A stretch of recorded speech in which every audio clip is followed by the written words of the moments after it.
Two dudes reviewing the news, pop culture, video games, movies, and shoes. Quincey and Justin with a nerdy forecast. So stay a while and welcome to the Ugly Mugs Podcast. And what did you guys think of that new opening? I like it. Yeah? Yeah. We got to thank Socks for that. She put some work in, kept sending us different versions, or sending you different versions. I'm happy with the final product. So welcome to the UglyMugsPodcast with our all-new intro music. I'm your host, Quincey. And your other host, Justin. And Justin finally has a new tea. Yes. Talk about it. I fucking love green tea, and this one's the Magnificent Matcha from Lipton. Holy shit. As soon as I opened it up, there was that spray of just this powder and that smell. It is heavy. I can still smell it. It's still lingering, and I'm holding the mug maybe about a foot away, and it's just so heavy. I wish I had known you were doing matcha today, because I've only got one matcha pun, and it doesn't really work. And that's matcha do about nothing. Now, so you could, but that one can stretch though. You could have thought of something. I was trying to, and I didn't come up with anything good. Oh. I did another 1850 from Folgers. This one's the Black Gold. It's their darkest one of the 1850s. It's really good.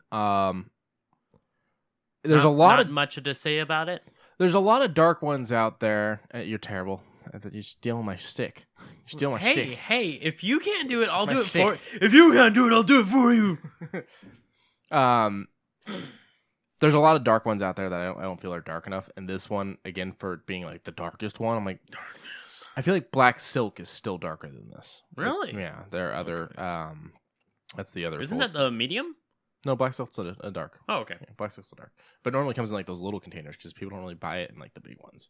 Oh. And I think that you can get in the big ones, but it's a little harder for me to find. Okay. And I'm the only one in the house that would drink it, so there's no point in buying the big one. I do the little ones. Okay. But no, the Black Gold's good. It's just not as dark as I was expecting, especially after having Trailblazer, because Trailblazer was a little stronger than a regular thing of Folgers. Oh. And that was like the medium. So, I mean, Black Gold's definitely darker than Trailblazer, just not as dark as I was expecting. So. Okay. It's like one notch up. It's not hitting that going up to 11 kind of feel. Yeah, it's not Spinal Tap. Gotcha. Yeah. Okay. Have you seen This is Spinal Tap? Yeah, you're gonna keep doing that. That's what the 11 thing's from. I know. I know it's from that area. Yeah, they're doing an interview and they're talking about their amp, and they're like, and this one goes up to 11, and they're like, why does it go up to 11? They're like, because it's louder. We made it go louder, and they're like, why not just make 10 louder?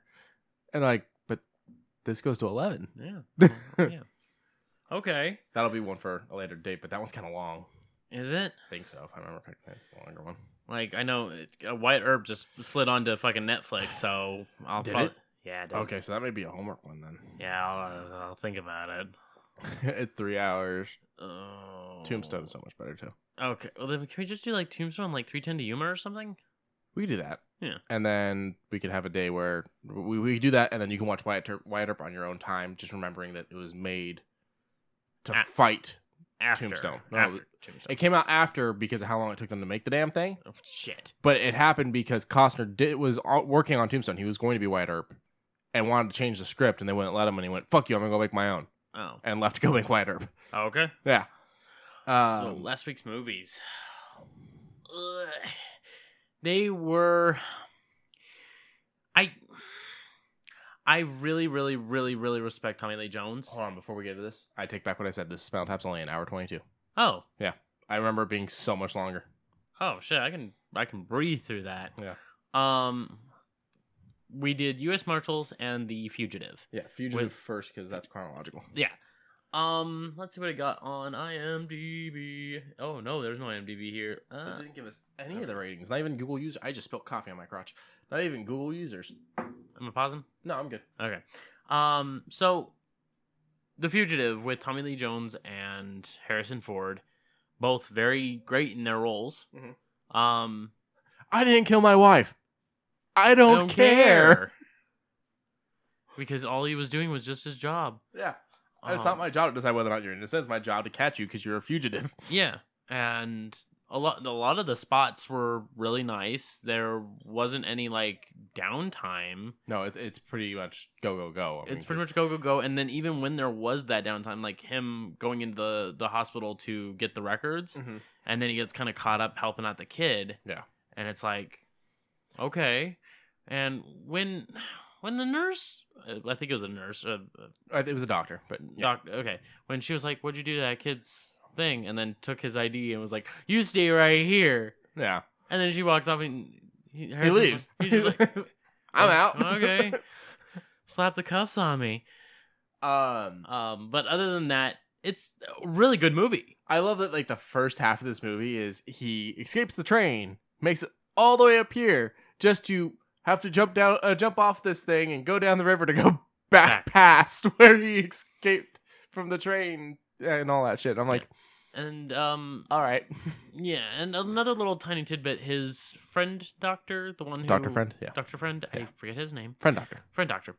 Scroll down, it might be here.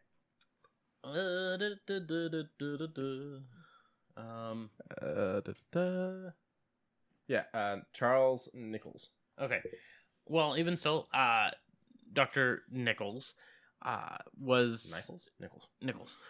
When he basically was having the conversation with Tommy Lee and the other set of his U.S. Marshals, he was basically being very vague. And then when he was explaining about it, he was like, "Yeah, no, you're never gonna catch him. He's too smart." And then I was like, "Okay." And then when it was revealed that he was the big bad, I was like, I think it was really to throw you off. I agree with you. Like, why wouldn't he just turn him in? He's already been found guilty for killing his wife. Yeah. This guy has nothing to worry about. Yeah, just fucking. But I really think it was to throw you off because the whole time you are wondering who killed his wife.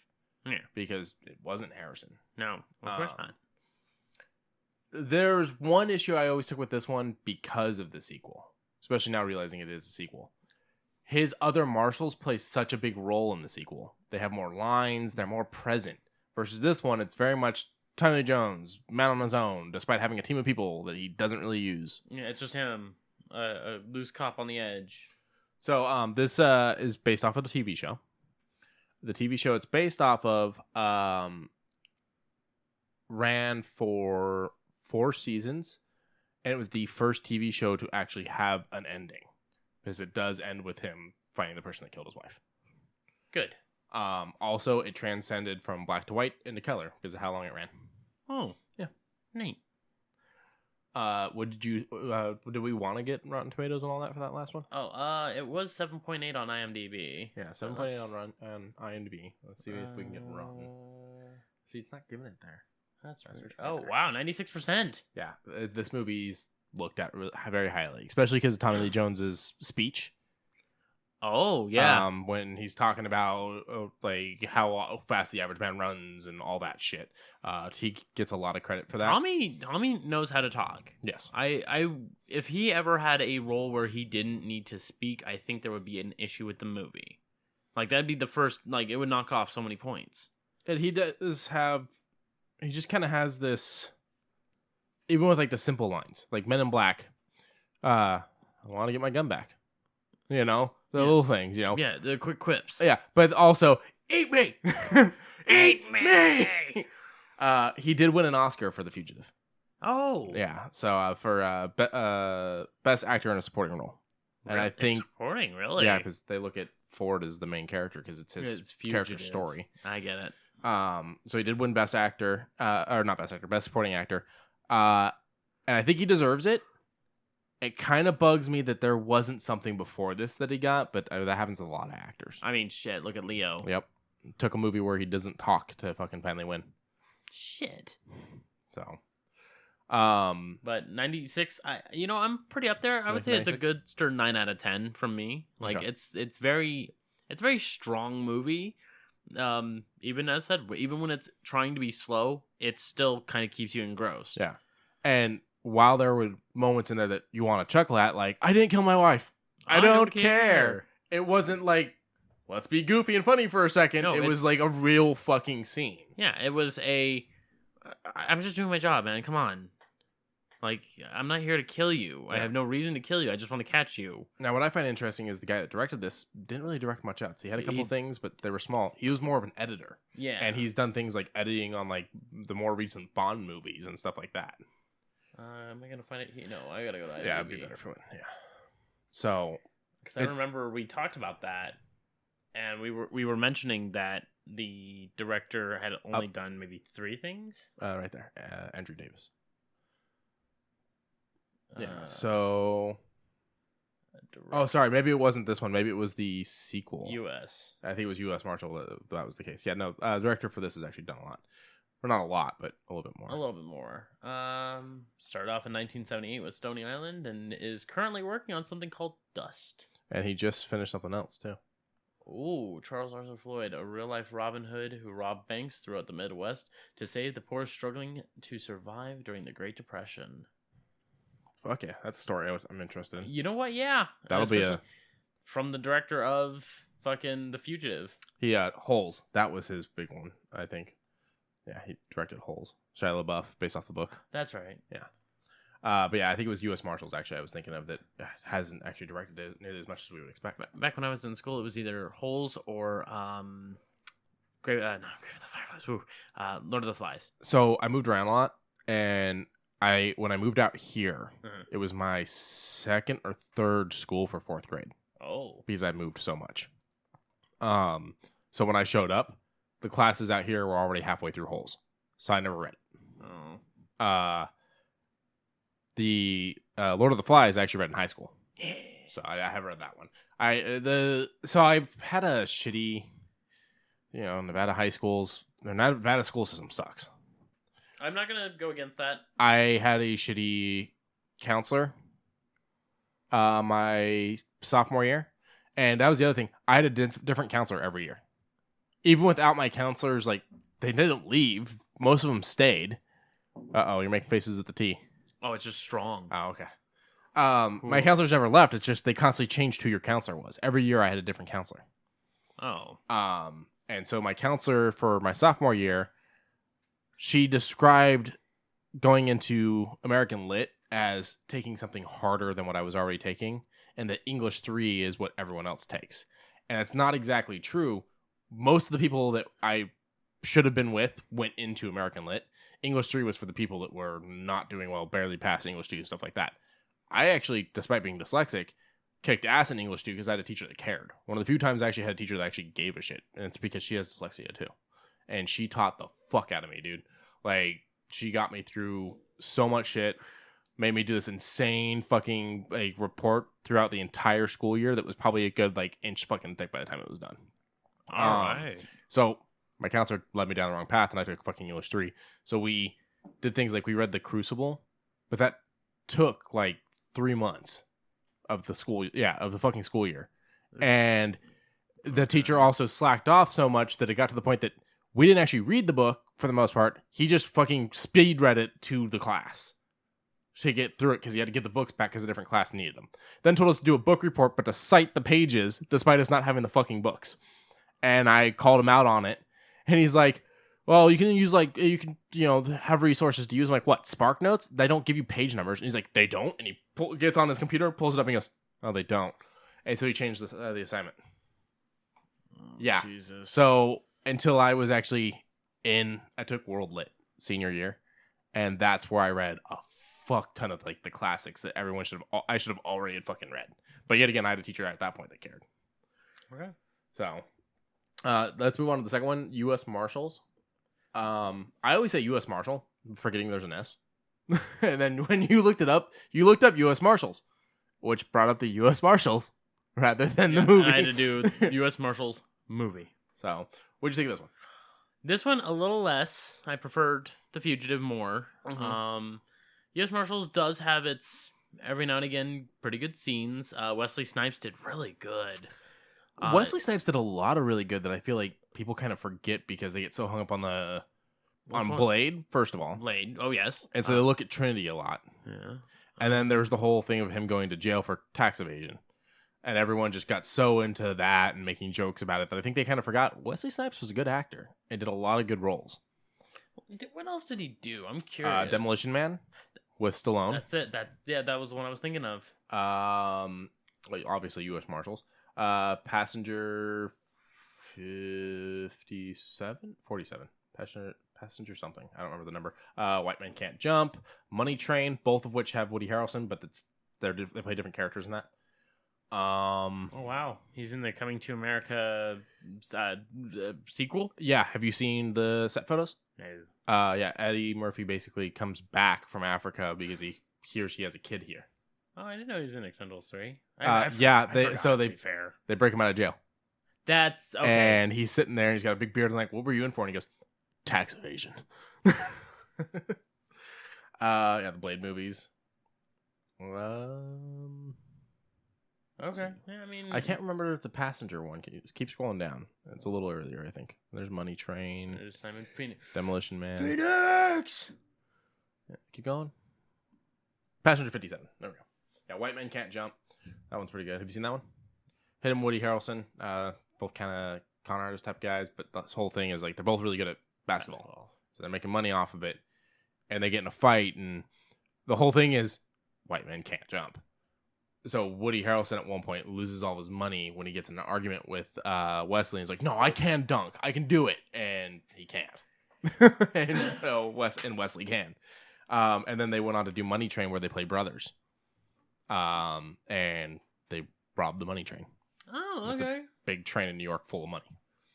So I mean, yeah, I don't think any of these would seem bad. I mean, some of them, of course, I don't have any fucking clue. Yeah, I never saw The Player. That's a TV show. Yeah, Gallo Walkers. I've heard mixed on that. It's on Netflix. I mean, it looks pretty all right. And this right here makes me sit there and go, if they had done Dark Tower sooner. Oh, shit. It should have been Wesley if they had done it sooner. Now they're remaking it as a TV show. Yeah. Oh, wait, no. That's right. Okay. So they did the movie, right? Yeah. And then they thought they were going to get a sequel. And all of a sudden, they hear about... Idris Elba straight up said he heard that Amazon was filming a pilot for the TV show. And that's how he found out his movie wasn't getting a sequel. Yeah. And now Amazon passed on the pilot. So the show's not even actually happening now. Treat Idris right. Yeah, he deserves more respect. He deserves a lot of respect. There's another one. Brooklyn's Finest or something like that. Oh, from Wesley? Brooklyn something. Yeah, it was more around the time. It was right around when he was going to jail. Brooklyn's Finest. Yeah. So all the advertisements show him in this movie.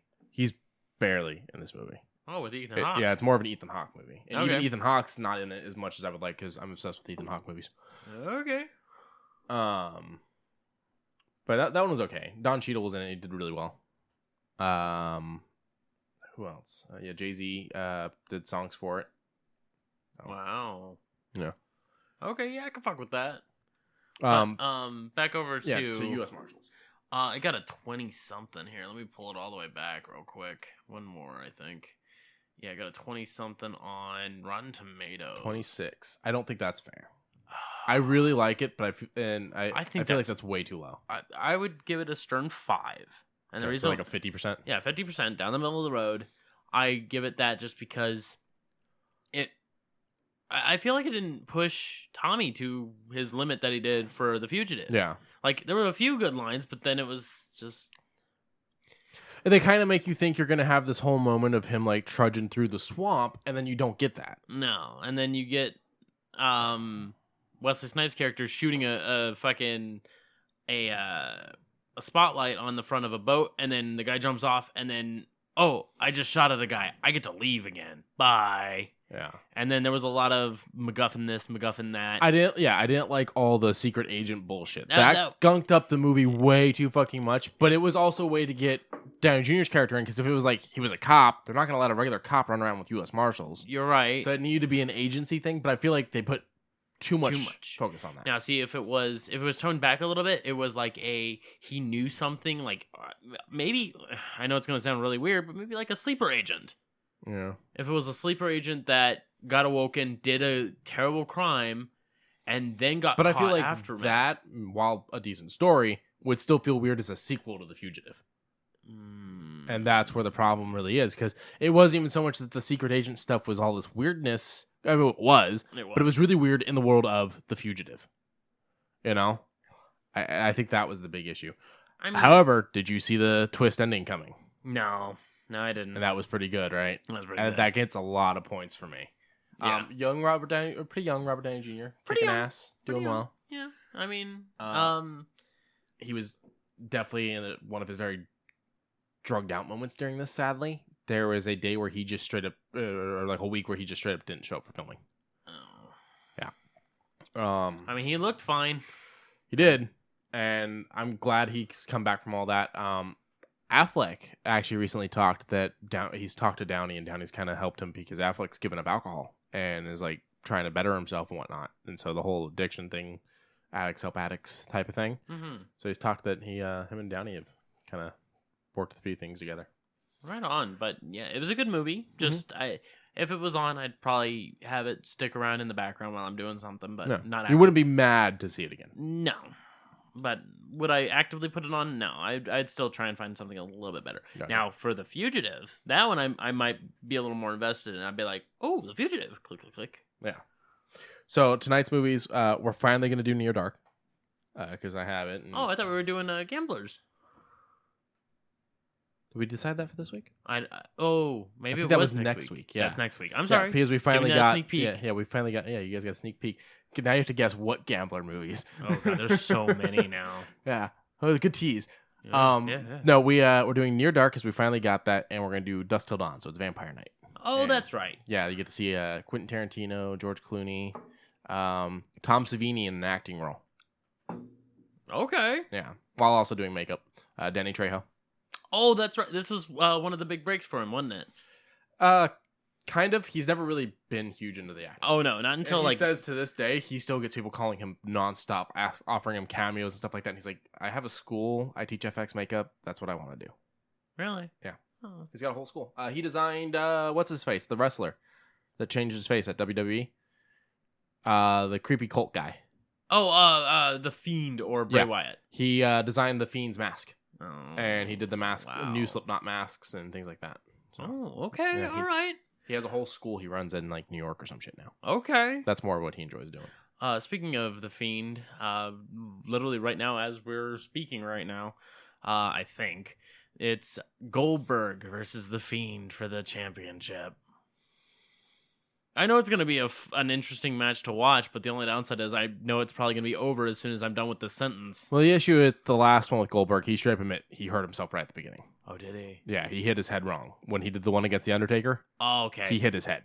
and And that's why they wrapped everything up so quickly. Okay. So, provided he doesn't have a mishap like that, he apologized too. He's like, I feel like I fucked up and ruined that match. Because when he did the spear on Bray Uh-huh. for the teaser for Raw, oh yeah, he's still good. He threw his body into it. It's one big pissed off dude. Oh, Bray he looked like he was actually like, oh. So I think this match will probably go a little bit better. Plus Bray's Knock on wood. Knock on wood. Plus Bray's still young, and so he can do a lot to help push things along. Oh, Not yeah. to take anything away from the Undertaker, but the Undertaker does have that knee. Yeah. Oh yeah. So, yeah. So tonight we got the vampire movies. Do you want to lead with this for the first news article? Oh yeah. Let's go. So sliding over to two anime. I'm a big fan of Dragon Ball Z. It's one of the first ones that I kept going up with and growing with. Today sparks its, what is it, 30th anniversary. I am a little bit older than it. Yeah. But not by much. So my issue with Dragon Ball Z was that by the time it became apparent to me, and I was like, "Oh, this is a thing. Oh, this looks good." It was already in that era of let's just show random fucking episodes on Cartoon Network and Toonami. And That's shit like that. right. Okay. So I never saw it beginning to end. So I every now and then have a Funimation account. I keep forgetting to re-up it.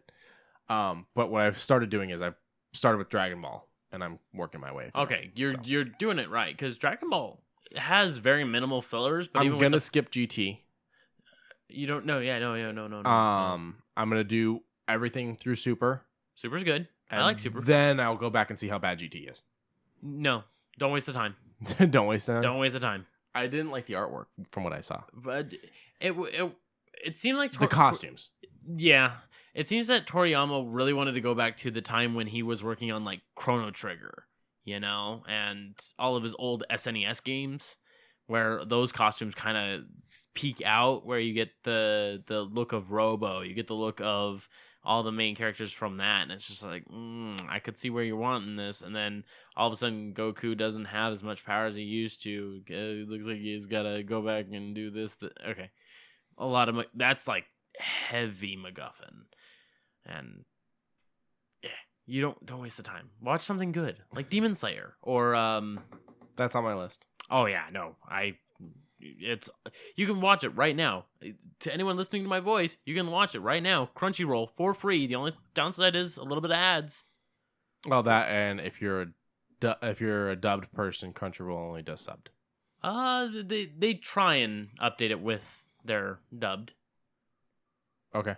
Like there are some right now. Because when I was on there, because I had done a Crunchyroll membership, they had like 4 shows I think that were dubbed, and that's why I didn't keep it and went over to Funimation. Really? Yeah. Oh. Granted, one thing I realized, I've been looking for Lupin the Third dubbed, and apparently they never actually dubbed the original season, and haven't gone back. They skipped it. So I have to watch subbed for the original season, and then I can go into the rest. Let me do that. I know it has a dubbing, but I guess I just don't think Crunchyroll does the dubbings, is what I'm saying. Really? Well, subtitles there. Yeah, subtitles. But yeah, okay. Well, even still, I recommend in Demon Slayer's case, I would recommend. They do have a lot of slow speeches. I think that you might actually enjoy it.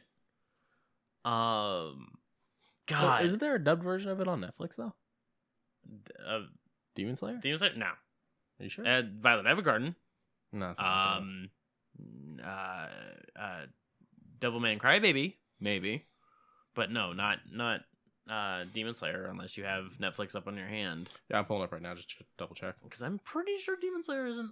I don't think it's on Netflix. I know. It's not. Okay. I don't know what I was thinking. But even still, it's free. Get your ass over there. At least watch 1 episode. Well, no, watch 3.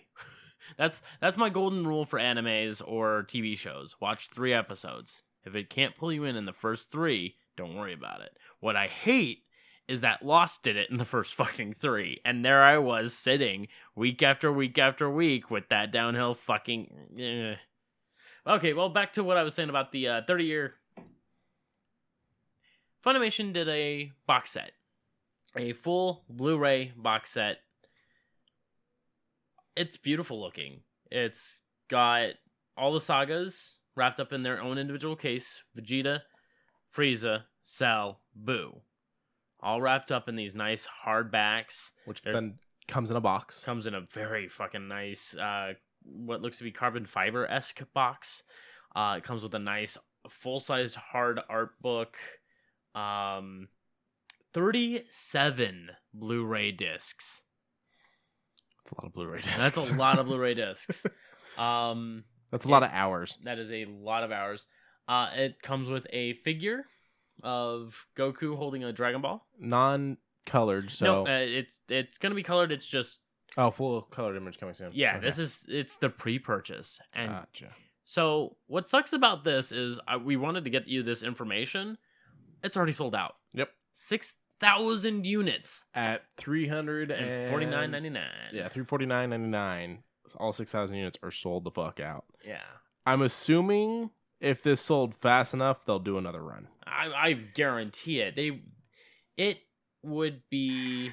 Oh shit! That has sound. My bad. I was pulling something up for you, and I didn't know it had sound. Yeah, no. If they wanted to have a little bit of thought, I can see them doing maybe a second run, and if that second run immediately sells out again, maybe even a lesser variant. I was gonna say maybe a lesser variant, maybe one where it's just the discs, or just the discs in the book. You know, or maybe you could even sell the books separate and sell the discs separate, and do that to where you can build your, collection slowly. Yeah, that'd be great. Maybe something with like a variant cover, because there's gonna be that hardcore collector that's gonna do this, the variant cover, even the specialty discs that'll have something a little bit separate. Yeah, I'm looking at you for that one. Why?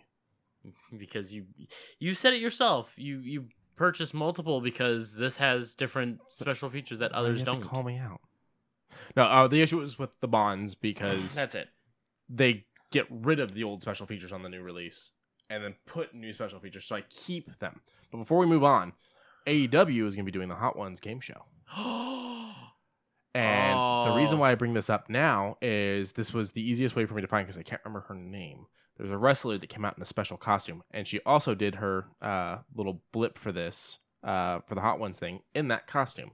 So keep just watching for a second. That's Orange Cassidy, who I love. He eats the whole wing. There you go. She came out in Goku gear. That's cute. Yeah, and she was pretty good in ring. I heard all the AEW. Yeah, they're all really good. I don't think there's ever. Is there a bad AEW wrestler? I don't think so. Keep watching Orange Cassidy. Watch how he finishes this off. Does he just scale the bone? Remember, this is the guy that comes in the ring with his hands in his pockets and refuses to take them out and kicks everyone, tackles them, and then does a swan dive over the top rope. Yeah, all with his hands in his pockets the whole fucking time. But yeah, no, she went full Goku and I loved it. Just he puts the hot sauce in his steals pocket. The Walks hot away. sauce.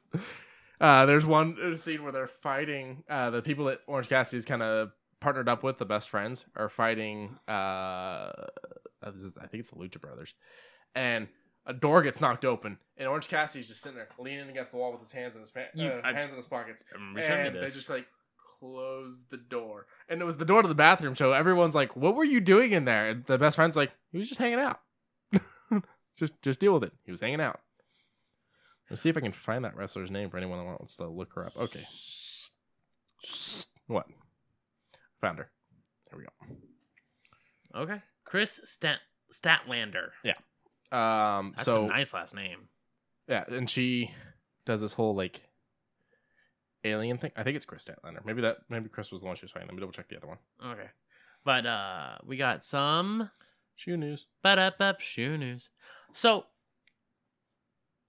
I was wrong. Sorry, Chris Statlander is the one she was fighting. Okay. Here's the one that was wearing the Goku gear. Shana. And yeah. I need to brush up on my kanji. But Chris Statlander she seems like says she's an alien.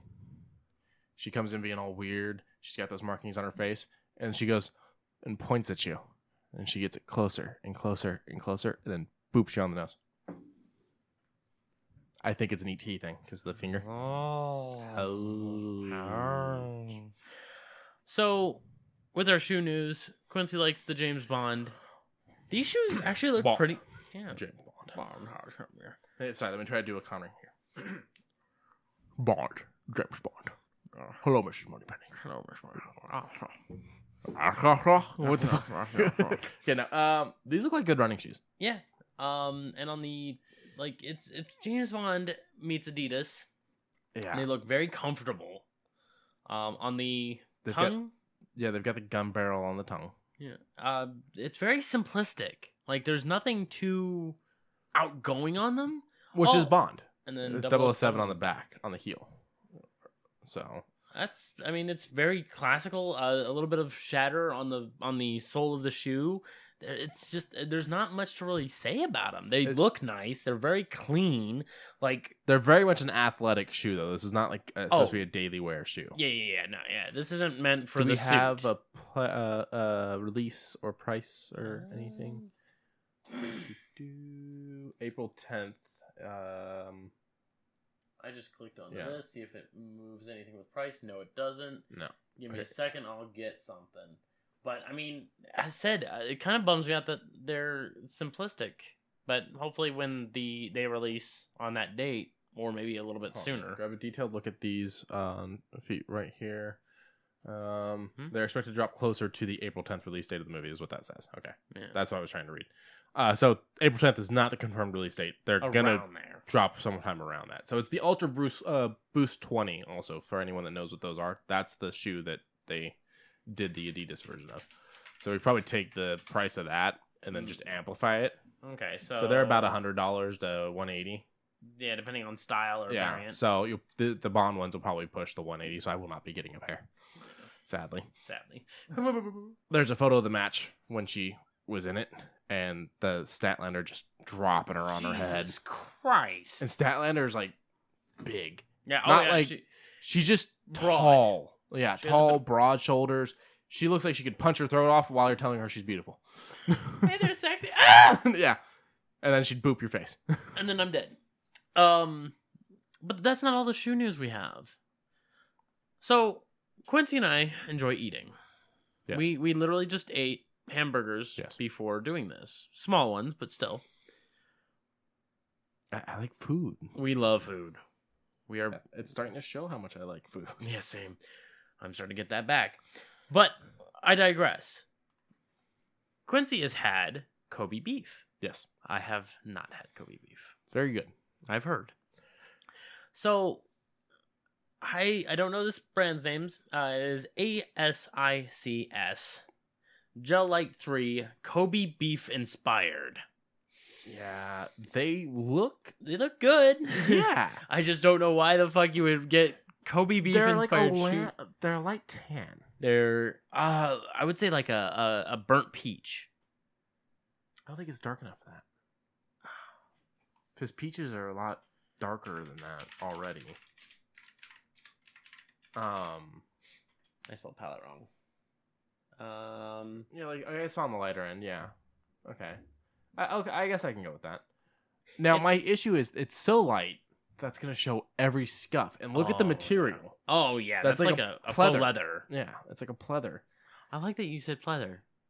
Yeah, I've never heard anyone else say pleather. Never heard that? I've heard it. It's just I've never heard anyone else say it. The pleather. Holy shit! But I mean, they look fine. I would wear them. Yeah. Yeah. I don't know. My issue would be the tongue because it's a weird tongue. Well, yeah. Where it comes to like the V there rather than actually having a tongue. The shoe, like the sides of the shoes come up to make a V where you would have a tongue, and there's no tongue there. Well, you got to figure it's like a button up.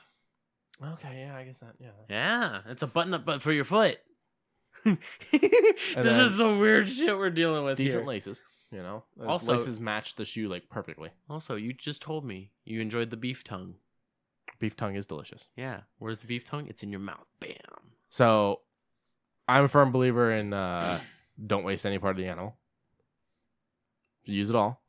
And so I would probably eat just about any part of an animal, and I did eat beef tongue because it was on the menu, and I was like, fuck it, I'll try it, and it's delicious. It's practically like brisket. Yeah. So you just look at the price for these. They come out March 1st, so it's only a couple days away. March 1st, two things. One, the color that they've marked it as is Sakura, which you know what? Okay. I like that. It's like cherry blossom-esque. I'll give it to them. And their second thing is 220 euros or $241.69 US. Wow. Whew. Pricey ass shoes. Yeah. And so, yet again, at that price tag, these are only coming out for special events. Yeah. Like, I would wear these if I was invited over to the guy that owns Kobe beef. Yeah. Well, you know? Okay. I'd be like, all right, he invited me over for dinner. It's not a suit arrangement. Like, he's like, be casual. I'm wearing those shoes. Yeah. That'd be respect. That'd be respect casual. Now, if he's like, come over in a suit, I'm like, oh, I can't wear tennis shoes with a suit. I'm not fucking. Well, then again, I still would. I feel like that would still be a push because the only man I see that really pulls it off really well is like Seinfeld, and he has loud shoes. Like, watch the episodes of Comedians in Cars Getting Coffee. He has some fucking crazy ass tennis shoes sometimes. And sometimes they don't even match what he's wearing. He'll have like tennis shoes like yellow and blue while wearing like a black jacket, a white button up, and jeans. He just seems like he gets up and says, yeah, that'll do. Yeah, and he makes it work. It looks good on him. I could never fucking do that. I feel stupid in my black shoes. Okay. But I would definitely rock those Cubby Beef ones. I'd wear the Bond ones too if I was actually going to exercise. The problem is if I'm exercising, I'm wearing those shoes, they're going to get beat the fuck up. They're going to get beat the fuck up, so 180 seems like it's a bit much. I would say if it was 100, yeah. But 180, I mean, the shoes I have now aren't all that cheap, and I've let them get beat the fuck up. So, but we'll move on from that. You went and saw a movie. I saw Sonic the Hedgehog. Sonic. Having that be a part of the movie made me blow up. Yeah. I was loving that scene where he was like, I saw the Blue Devil, and pulls out the artist's rendition of it. That's the words I was looking for. There you go. And holy shit. All the references, all of the scenes, Jim Carrey, very lively. I have no negatives with What this did you movie think of- aside from just small nitpicks. What did you think of giving a point to the rings rather than just you pick them up because they give you extra lives? Yeah. And the fact that Sonic made a mention to that after doing his spin dash. Mm-hmm. They reworked this movie to the best of their benefit, and I'm glad they did. So we sit down in the theater, Okay. and 2 seats over, family, mom, dad, and the kid sit down. Okay. And the kid is young, elementary school age. Yeah. And he immediately goes, I hope he goes supersonic in this movie. And I was like, kids still know. What sucks is he didn't technically. So I'm curious. I'll probably save for the sequel. Yeah, either sequel or further down because spoilers. Big spoilers. You're going to say what I think you're going to say. That's going to be what I say. Okay. At the very, very, very, very end, you get the hot spot with Tails. Mm-hmm. And Do you know Tails' real name? Miles. Miles Prowler. Yeah, so miles per hour. I was like, fucking hell, really? Knuckles' name is just Knuckles, though. Knuckles the enchilada. He's not an enchilada. It's He's also not a hedgehog. Yeah, I know he's an echidna. Yeah, there you go. But I couldn't remember what it was. But back when I was a kid and I didn't quite know how to read that word, I just called him Knuckles the enchilada. I still can't read words. Yeah. But good movie, very good movie. Go and see it. It's 63% on Rotten Tomatoes. But okay, wait. What do you think? Let me take a He's covering the frogging it right now. Oh yeah. All right, so on Rotten Tomatoes from critics is 63. Fucking audience 93. I'm with them. And that's 15,395 fucking reviews.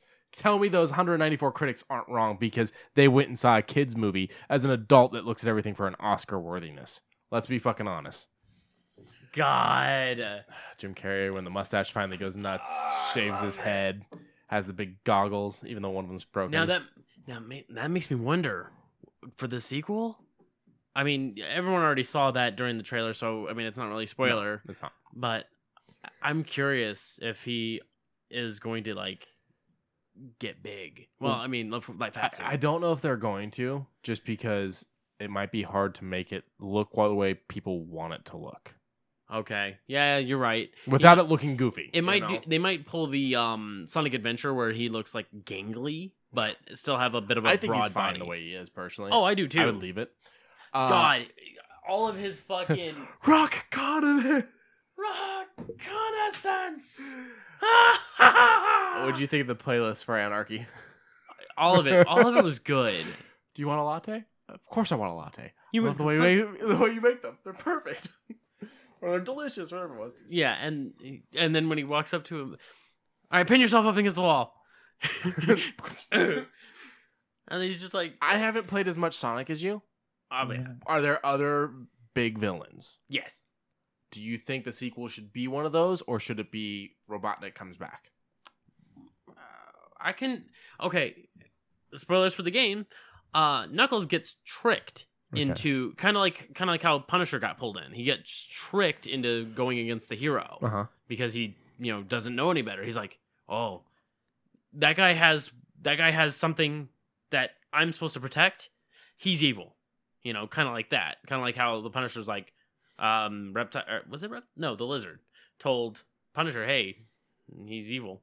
Mm-hmm. Okay, gotcha. So it was similar. So Knuckles would be a potential medium potential, maybe. I don't know. Hard to say. Then you got the Sonic Boom era that we're at right now. We got Lyric. Lyric is a very interesting one. Then you have Chaos. All the weird goo creature from Sonic Adventure. So my worry is, while we want Robotnik to come back, be villain again, how many times can you do that before it's like, okay, he shows up, then they beat him, done, before people get annoyed? Like, you would have to... Oh yeah, Metal Sonic. Metal Sonic would be a good one. Yeah, there's Chaos right there. I'm thinking like they can't... Like, while we want Jim Carrey to keep coming back, they may have to do a thing where he's kind of in the background. Amy Rose. Amy Rose is a Sonic villain, confirmed. That's another thing. Are they going to bring in more heroes? Because, of course... Tails. Yeah. I smacked my mic. I'm sorry, guys. It's okay, you didn't peek. Tails. So, as soon as... I'm assuming Tails is going to come in and be like, this is more about you and about the world and why she sent you and yada, yada, yada, how I found you and everything. But what's going to be the threat? Taking it out of Earth would be cool, but would also be boring because you're going to lose Donut Lord and Pretzel Lady. Yeah, you're going to lose what kind of made that movie. Yeah, like the charm. Like, don't get me wrong, having Sonic, be there. You go back to your cave. Yeah. That was kind of, neat. Because if you just had him being hidden, it'd be boring. Having him pop out and actually be like, I need help, was the motive. Mm-hmm. So that does bring up the question, is more going to be included? Are we going to go back to where Sonic came from? Well, you notice those things at the beginning that are hunting him look like other hedgehogs. Yeah. Or echidnas or something. Yeah, creatures of that. So, I mean, we could explore that. Who the fuck was that owl character? I don't know who that owl character was. We're going to continue to spoil this. Do you think she's dead? No. Lauren says, yeah. I don't think she is. We didn't see enough. Yeah, no. It's one of those cutoffs. It's one of those off-screen things that, it could happen. It couldn't happen. I'm thinking that they're fine. Like, why would you do the whole Bambi?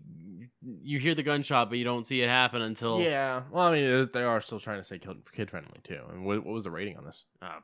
PG. Did they? I think Knuckles might be the good step. Bring him in, PG. Bring him in as the villain, so that 93% on Fandango too. 95 from the Google users. 6 out of 9 on IMDb. You whiny bitches. 6.9. Sorry, 6 out of 10 is what I meant. But yeah. Did you like the way Tails looked? Yeah, I'm not mad at it. It was only a brief second, but he looked good. Okay. I think Knuckles might be the good next step. Either Knuckles or like maybe just very lightly maybe slide in something new. Like, you got to figure there wasn't too many humanoid beings in Sonic early. Yeah, I would allow for some new generation to Robotnik's assistant becomes a bad guy or something. Yeah, maybe. The Sega thing at the beginning. That was good. So, do you feel that means more Sega movies? Oh, I don't know what they could do. Like Streets of Rage. Me and Lauren were saying Streets of Rage. Like, I mean, Streets of Rage would just have to be nonstop action. I would want no story plot. Well, I mean, the story is they're cops that can't clean up the street as cops, so they go out to do it with fists. Yeah, the vigilante. Yeah. I mean, you can still do that. Yeah. Do it like Kung Fury. Yeah, there you go. That explains the Laser Raptors. What other good Sega titles would there be from four movies? Like, if you honestly want to like have a mindfuck, Nights Before Dreams, or Nights into Dreams. I know which one you're talking about. I haven't played it, but I know which one you're talking about. Yakuza, which will lead into a story later on. Okay. Because Zero just dropped. Yeah, I haven't played it yet. I accidentally spoiled the story. What else? Were you happy with the Sega that they used? Because they did the Sega. Yeah, I was happy with it, and the fact that they used a nice little piano medley for when everything was all happy-go-lucky. Yeah. It's not the Sega I wanted them to use, but I'm assuming they might change it per movie if this does become a thing. Because I want the Sega. Oh Jesus! I love that one. I know you do. So if they do like a super actiony one, they could Sega. All right, let's see. Oh, Three Ninjas. I mean, that's already had a movie, but they could like remake that. Hold on. I want to go publisher, and then go all the way down to where Sega is the publisher. Okay, strictly Sega. Okay. Yes, I want strictly Sega. I don't want no subsidiaries. No Konami, no Namco. God, when I saw Konami, I just rolled by, and I'm just like, we could have had Silent Hills. Yeah. All right. No. I mean, Afterburner. Beast? Afterburner may have been published by Sega, but I think it was owned by. Well, it's Dempa for. I think it was owned by software. Namco. Was it? I think so. Artifact. No. God damn. Batman Returns. No. So there's got to be something more than Sonic. There's no way Sonic's the only Sonic and Streets of Rage. There's no way that's the only things they've put out that were good. Yeah. Dragon Slayer. Yeah, I don't know. It's too vague. I don't think very many people would pop into it. I'm wanting like something popular. Ghouls and Ghosts, maybe. What about Golden Axe? They got 3 games. They have 3 games, but how would that translate into a movie? That's my thing. I mean, these games still had stories. They didn't just drop you into it with not knowing what you were doing. You're right. Kid Chameleon. I can fuck with Kid Chameleon. I didn't play it. Okay. I also didn't own a Sega, so what I played for Sega wasn't much. Copy. We were a Nintendo household. Phantasy Star, but then again, Phantasy Star is still getting made into games today, and they're... And so is Sonic. Well, no, I mean, to the degree that they're getting, like, cinematics that are, like, rivaling. Gotcha. Who did... Never mind. I know the answer to that question. Never mind. There isn't too much. They did a lot of licensed work. So, a lot of Looney Tunes, I'm noticing. Mm-hmm. I didn't realize how many Looney Tunes games they did. Wonder Boy. Not popular enough, I'm guessing. Like, there's a lot here that I could be like, oh yeah, that sounds good, but is it going to be popular enough, or is it going to translate well to... Who's Monster Hunter? Is that Namco? Monster Hunter is Capcom. Oh, it's Capcom. Okay. God, Monster Hunter. You're out of Sega now, too. Yeah, I know. I'm just scrolling down, just trying to notice something, but it's gonna be one of those very, very strange ones. I mean, there was a lot of games that opening thing, though. So there's something we're missing. I don't feel like they would have done that with the concept of only doing Sonic. Hang on. Let me Sega Genesis game. Let's see what comes up on Google's like top. Altered Beast I mentioned. Yeah. That's not too bad. Golden Axe again. Comic Zone. I don't know. I mean, yeah, it's a Total Jam Hurl. They just got the re-render. Yeah. Or remake. Sequel. No, it's a sequel. Is it a sequel? Mm-hmm. Okay.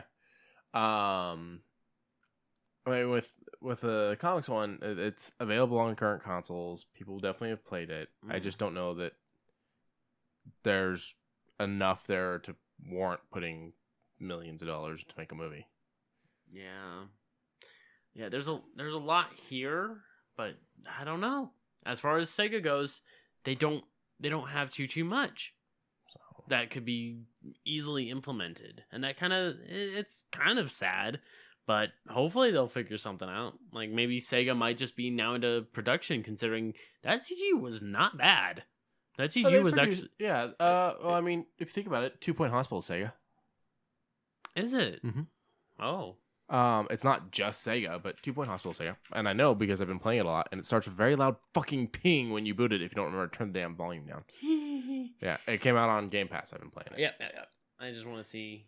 Yeah, it's built on Unity. Yep, Sega and EA. Okay.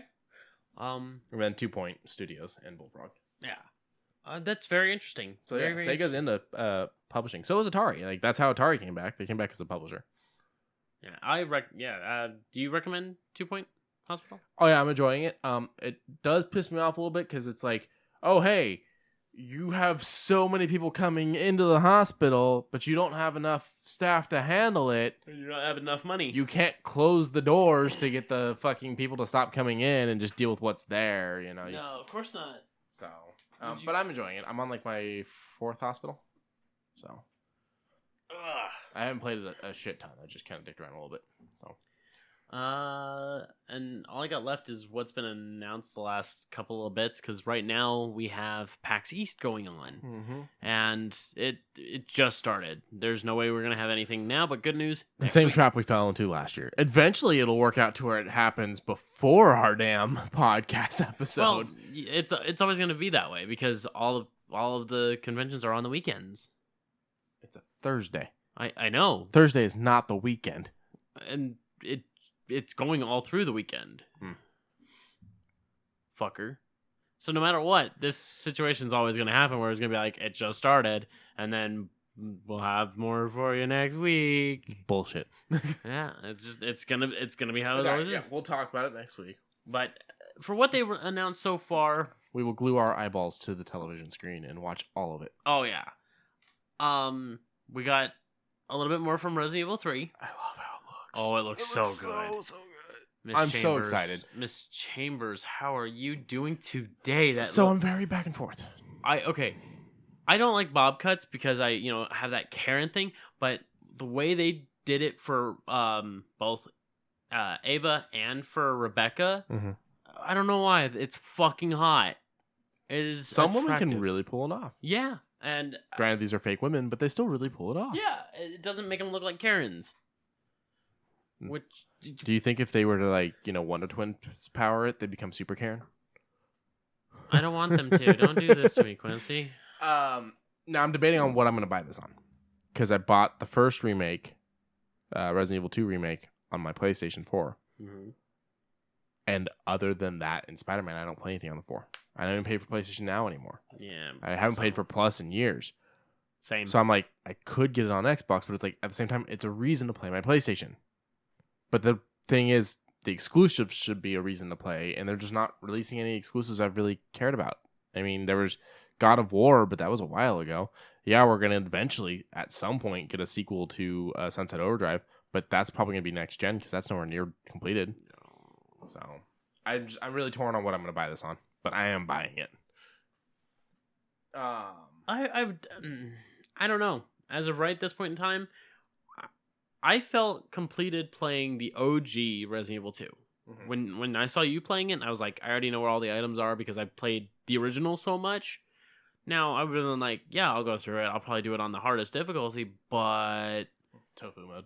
I had so much on. Oh god, I had so much already on my plate, such as The Witcher and all that, and I'm still trying to. It's just I'm adjusting to my new schedule. Tomorrow, as soon as I wake up, I've got a little bit on my plate that I'm going to try and pick up. So hopefully I'll be able to do something. Holy shit! But the fucking the scenes look so goddamn good. And they're saying that Carlos is more fleshed out as a character and feels more human in this than the original version. And I'm like, they did look at the freaking lighting. It looks so good. I just love these when game companies do what happened with 2 and 3, where you have a random helicopter crash in the building in 2, and you never get an answer until you play 3 and find out it's because of this shit going on at the same time. Yeah, they knew they were making this while making 2. I think it fell into the same. Fucking love that. I think it fell into the same paradigm as Back to the Future, where they were finishing up with 2. Too much of a 2, and they were like, "Oh shit, we have too much of a game here." Yeah, or Back to the Future, too much of a movie. I forget who helped direct this, but the director of this, who pretty much did all the Resident Evils, and I think Parasite Eve's. That gave me a startle. I think he is very much I'm gonna help build this small little bit and push all of this distance and give you all of these areas, and basically I want the writers to help fill out the areas. Oh, you guys filled out this entire area and then some. All right, what about this? What about this? What's the the underground lab of this area? This kind of thing. Why was insert character here? And it's very much is it full? No, fill it. Is it over full? Have it spill over. Yeah. And whoever's playing this is pissing me off. Because he keeps getting grabbed and hit. Yeah, and on that, and they stopped a headshot a fucking zombie that Nemesis was charging. Nemesis was charging at them, and the zombie was between them. Like, Nemesis is just going to push him out of the way. You're not even close enough for the zombie to be a problem. You took the time to shoot the zombie, and Nemesis hit you because you were still fucking standing there when he charged. You might want to move, but I feel like I'm gonna have the same exact clause though for myself because you said you didn't play. I didn't play 2 originally. What about 3? No. So I feel like I would have a little bit of. Oh my god, that was actually super fucking clean. I had more experience with 4. Yeah, 4 was a lot of people's starts, and I'm not gonna say it bums me out. I'm gonna say that's a good start. I want 4 to be remade. Even though I recently tried to play it. It just got an HD remaster. Like the controls, 4 man. Oh, They don't convert over very well. Okay. They were fucky back in the day, and it feels so fucky now because controls and games have gotten so much better. You're right. And that's not something they've ever fixed in the remasters. But I think 4 would be the end of the remasters. Do Code Veronica and all that as well. Oh god, if they do Code Veronica, I would buy that one. Code Veronica is my favorite. Yeah. Do all that, but 4 should be the last one because there's no reason to remake 5. You just ran up on that fucking thing. Yeah, just ignore it. This is all for tech. This IGN person's pissing me off. But 5 doesn't need a remake. No. 6 definitely doesn't need a remake. 5. Well, 5. I liked 5, but it's still so good. It was made recently enough that all they could do is crisp it up. Yeah, you're right. There's nothing they can really improve on it. And it's really still a game that's built for 2-player, especially couch co-op, and that's not a thing anymore. So I feel like remaking it 2009. That was 11 years ago. Yeah. It's aged well. It's aged very okay.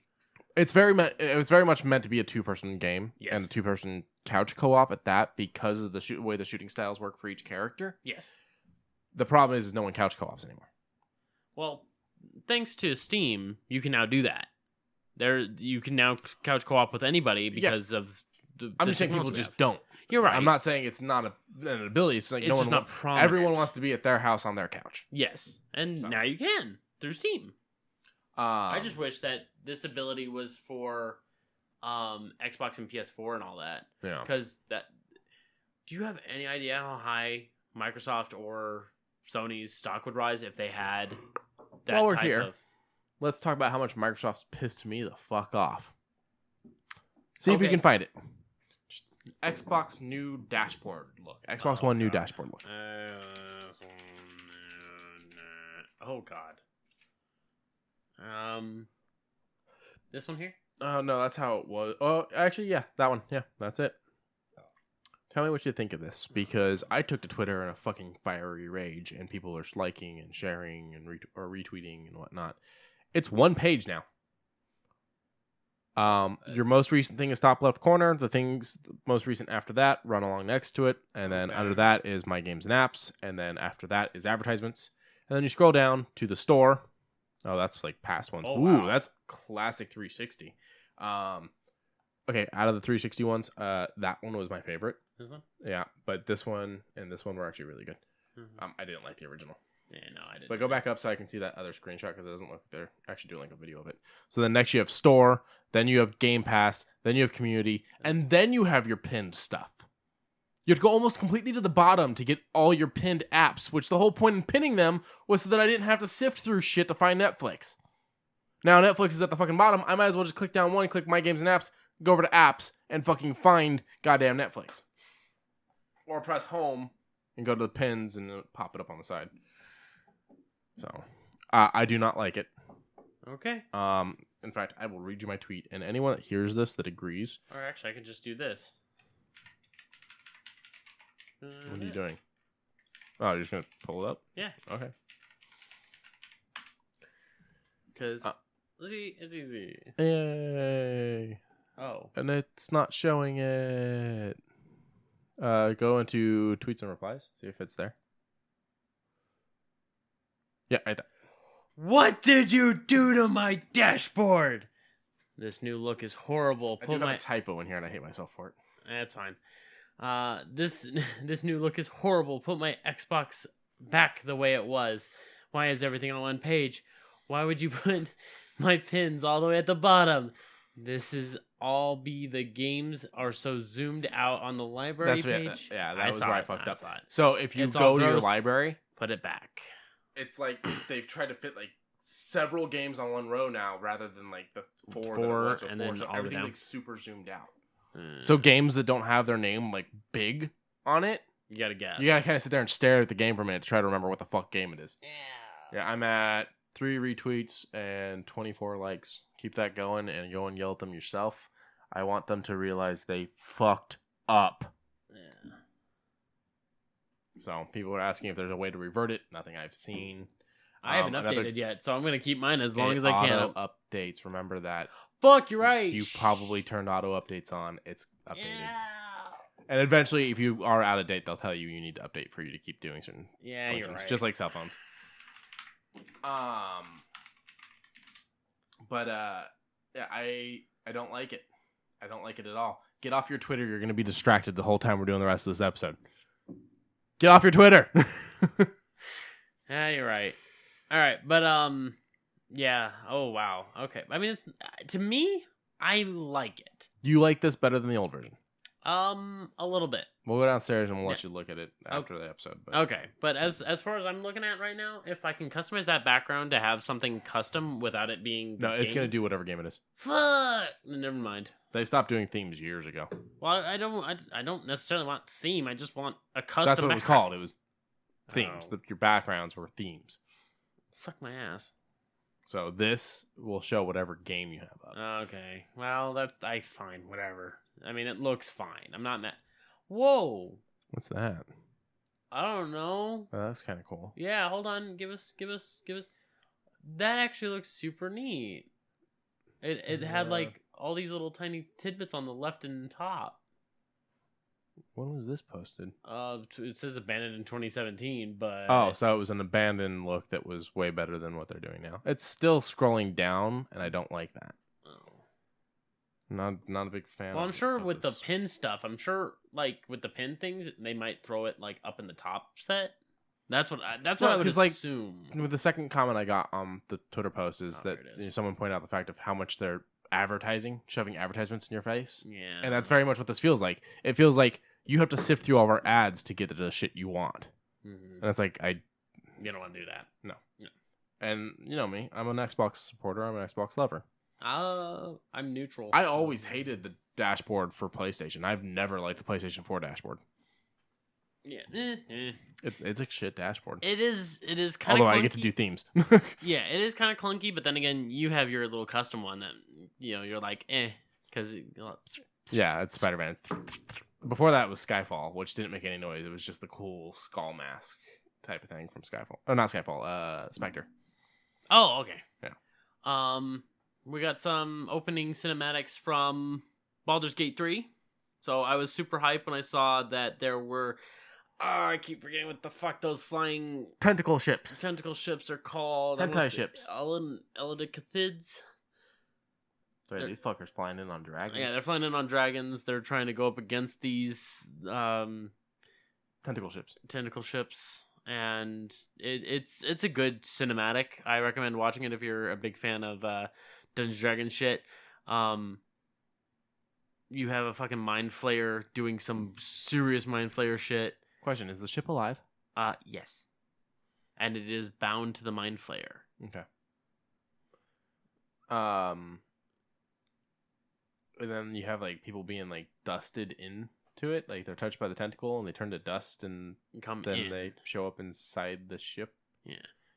Is the ship eating them? Is the mind flayer gonna eat them? Yeah, I think he's gonna save them so that way he can, And then he can just teleport the fuck out there. Yeah, he just wrapped up something weird and fleshy, and we're here now. I'm gonna be honest, it was kind of Avatar-esque.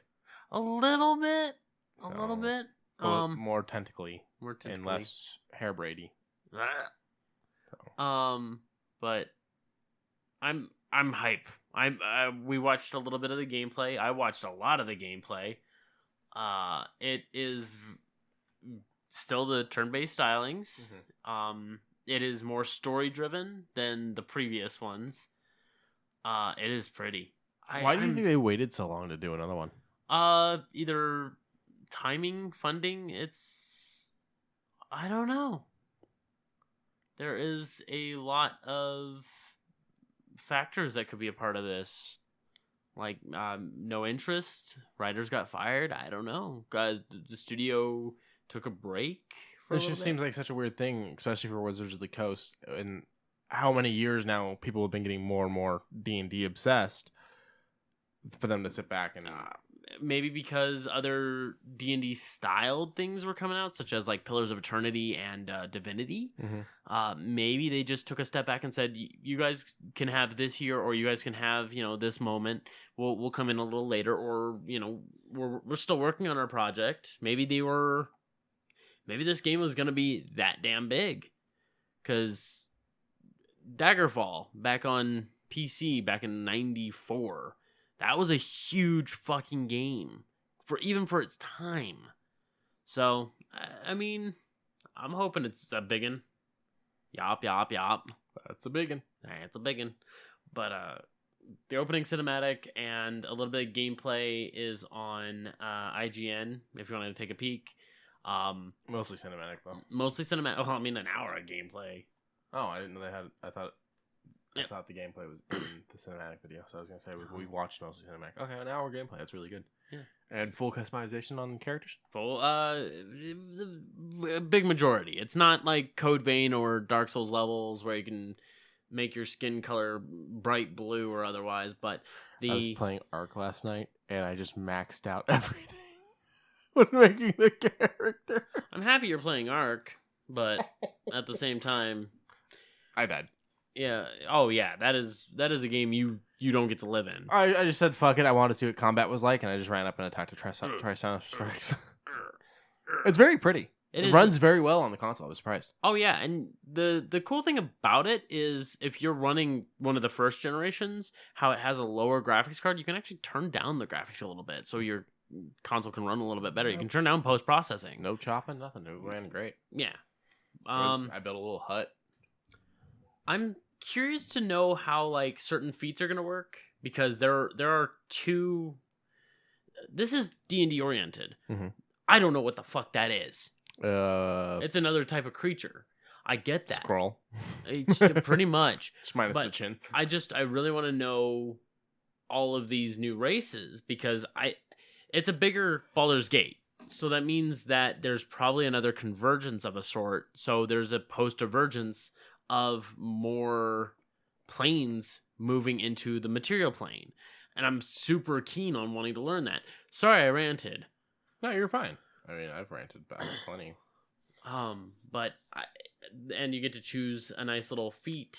I'm sure if you choose a halfling rogue, you literally have the best chance of killing a lot of creatures yourself. Because 1, nimbleness. You allow yourself to hide behind things that are of normal size or medium-sized creatures or larger. Mm-hmm. 2, you get to reroll ones once. 3, once per roll. Anytime you roll a attack roll, saving throw, or ability check, you can reroll ones. Number 3, I already said nimbleness. Then articulately stealthy was the first one. Nimbleness allows you to move through creatures of medium or larger for free without expending any extra movement. So you can literally go behind a whole bunch of shit, hide behind a creature, bonus action hide, and then attack for your stealth attack bonus. And if you roll a 1, guess what? Reroll that shit. You have a higher... It's so bizarre and so strong. I mean, rogues are already just an insane thing to have, So being able to reroll ones gives you a 10% chance of rolling something damaging for free. Just adds that 10% on. Whew! Moving on from that, we got a few new trailers. So we got the Candyman trailer for the Candyman remake. I liked it. I liked it a lot. You've never seen the original. I never saw the original. But when I was watching this, I was like, it talks about this guy who's just wanting to, who just moves into the city just to take photographs, enjoy the using the art that the city can be. Yeah. And then all of a sudden starts going in a downward spiral. And pretty fucking quick from the look of it. And it seems like he's the one that brings the Candyman back, and definitely starts blaming himself for that. But it also looks maybe like he might be becoming the Candyman. Yeah. Which is a little weird. And it's just art all over the place, looks great. You can hear Destiny's Child say my name in a darker, sinister tone, which is just funny. It's great. This feels like it's going to be a good movie. For as far as scary, because Peele has not done bad with horror so far. Yeah, and that's something I'm glad about. I'm glad he's doing well with horror. He's just a producer on this one, though. Anything he's worked on, as far as horror, my concern is he did Get Out. Yes, and it was huge, and everybody loved it, and that's great. I'm glad. But for some reason, everyone went, he's the new master of horror. You were saying, wait, hold on. And I was like, be careful now. And so far, he's still doing well. Get Out, Us, Twilight Zone, Candyman, and I think he's got a couple more horror projects planned still. But that being said, how is everyone going to react if he does do a bad one? You know? Like, I don't want him being badmouthed. I don't want people attacking him because, let's be honest, not everybody hits 100% all the time. Yeah, and you're right. As soon as he hits that 75%, are people going to be like, whoa, has he lost his touch? Yeah, and I don't want him to have to go through that. And I get it. He did his comedy for a while. Now he's wanting to do his serious. And plus he was connected to Black Klansman, which I didn't get to see and I want to. But I don't want to see everyone turn their backs on him if something comes out wrong, because I feel like they're putting him on too much of a pedestal. That's a fair acclamation to say. So, but the new Candyman looks pretty decent. The fact that they are letting Tony Todd do a cameo makes me pretty excited. So I'm happy for that. Borderlands 3, I think this is their second DLC. Got announced for their trailer. We haven't even finished base game. We have not even. I think. Granted, you floated through most of it. No, just the one level. I know. I'm giving you shit. Oh, yeah, no. But this one's called Guns, Love, and Tentacles: The Wedding Between Someone and Hammerlock, and I'm like, okay, it's good to see the side characters of Borderlands getting their just desserts, especially Hammerlock, because Hammerlock was a very much I don't want to say disliked, but a very nudged away. Holy shit, that was, oh god, what was her name? Gage. From Borderlands 2, the Necromancer. I don't think I'm there yet. No, from Borderlands 2. Yeah. DLC character. Okay, yeah, I'm not there. Oh. Remember, I didn't finish 2. No, she's a playable character. Okay. Well, I don't have her then. Yeah. If she's a DLC playable character, I don't have her then. Yeah.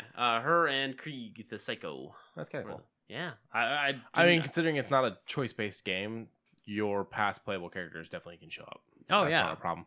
Have they ever made any references to the characters from the first one that you remember? In 3 or 2? In any of them. In 2, you're going to run into a couple. Okay, cool. Well, I mean, I know you've got, like, the Doctor and stuff like that. I'm talking about the playable characters. Yes. Okay, that's cool. While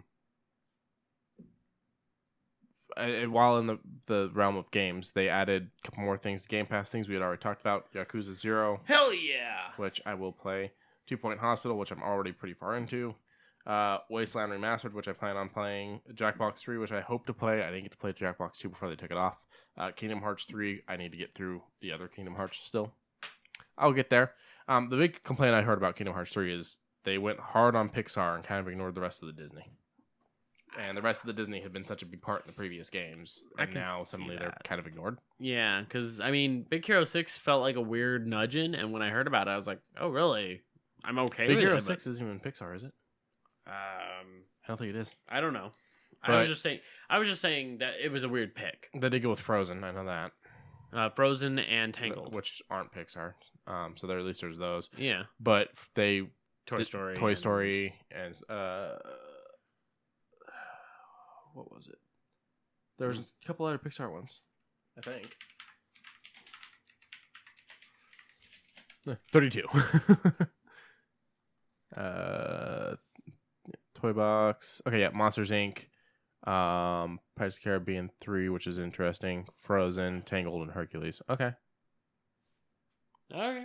I thought it was more Pixar than that. Everyone made it sound like it was like hardcore Pixar. That's not that bad. It's not that bad. I do feel like Pirates of the Caribbean is kind of a weird one because it was like live action. Yeah. Well, Tron was the weird one from 2, in my opinion. Did it make sense? Yes. How do you feel about Tron? The movies. As far as movies, I haven't seen the new ones. Only one new one. They canceled the second one. Oh, okay. Then I haven't seen the It's new one. connected to the original, though. I've heard. I heard it's like a direct sequel. Yeah, it's a sequel. But I'm neutral to all of it. I mean, I'll probably download it and play it. I got no problem with Kingdom Hearts 3. I've played almost all of them except for Dream Drop Distance and Recoded. I'll probably just play 1 and 2 because that's what I have. Yeah. And then I'll probably watch either a video that covers all of it or watch some Let's Plays of the others. Well, if you want to watch a YouTuber who jumped right in, he did the same thing you did. Mm-hmm. Who, he bless his soul. He's like a halfway animator. Well, I'm not a priest. I can't do that. Okay, but he literally did A little scribbles. Yeah, little scribbles of a half hour, 33 minutes, a good enough summary of Kingdom Hearts. Okay. And his name is Barry Creamer. I still want to play the first two because I have them. Oh, yeah, of course. But just in case you need something, because I guarantee you're going to be either asking me questions or asking the internet questions. Yeah. And Barry is like all of these hot words that are a part of it. You start off here, you do this, darkness takes over. Why the darkness there? Oh, because this. He tries to understand and tries to, convey. Kyrie, and he does. That's who James's dog's named after. Oh. Yeah. For the campaign, with the coworkers, one of the coworkers wanted to name their character Roxas. Mm-hmm.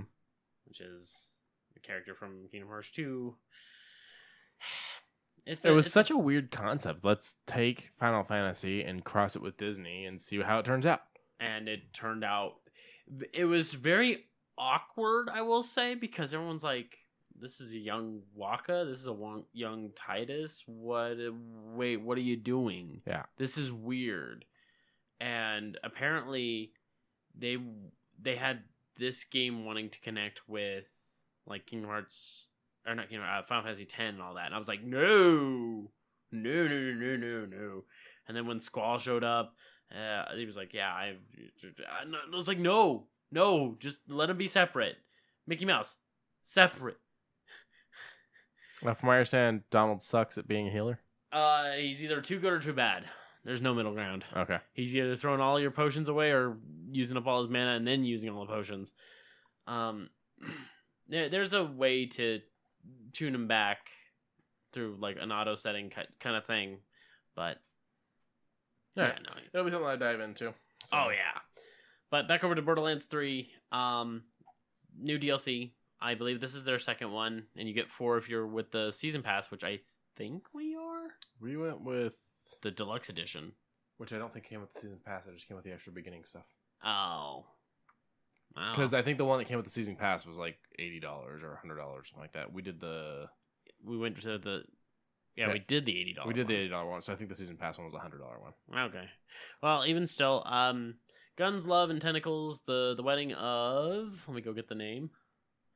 The marriage of Wainwright and Hammerlock. Cool. Yeah, I shit. You say Tentacles, I'm like... I'm halfway there, only if they're used correctly. No. Nope. Nope. I'm gonna take a sip of my tea now. So, in the realm of video games, Cyberpunk has made some announcements. Yeah, Cyberpunk 2077. There was a thing that was saying that if you popped it into an Xbox One X, it will help upgrade your Xbox One X's drivers to help specifically handle Cyberpunk 2077. I'm confused on that. One, why are my drivers not updated without the game? Two, why do my drivers need to be updated to play a game made for that console? You know, you're saying these things like I don't know what the fuck's going on. I'm yawning. I don't mean to yawn. So that's my confusing. So it's I don't know. There's a lot of weird shit, but go ahead with what you got. I'm double checking it right now. So I want to make sure. Okay, then I'll hit this real quick. So a little bit of a reveal called Star Wars: The High Republic. How are you gonna fucking jump into this? Like, that's a big reveal. It's a big reveal, but I don't have anything else. It's 200 years before the Phantom Menace. Confirm. No. Yep. That's the thing. This is saying 200 years. The other thing I fucking read said it was 400 years. And nothing's really saying for sure. And it's saying, yeah, I understand, but this is just a description on the fucking IGN and fucking video on YouTube. Okay. But the other thing is it can't be 200 years because 200 years before Phantom Menace should be the fucking Coruscant Treaty.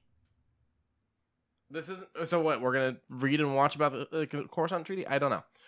It's going to launch with several books and comics this year. That's their first step into it, and will probably be the next trilogy, most likely. So this is probably. What I just want to be a goddamn Wookiee. I want to be a goddamn Wookiee. You just want to be a big hairy guy.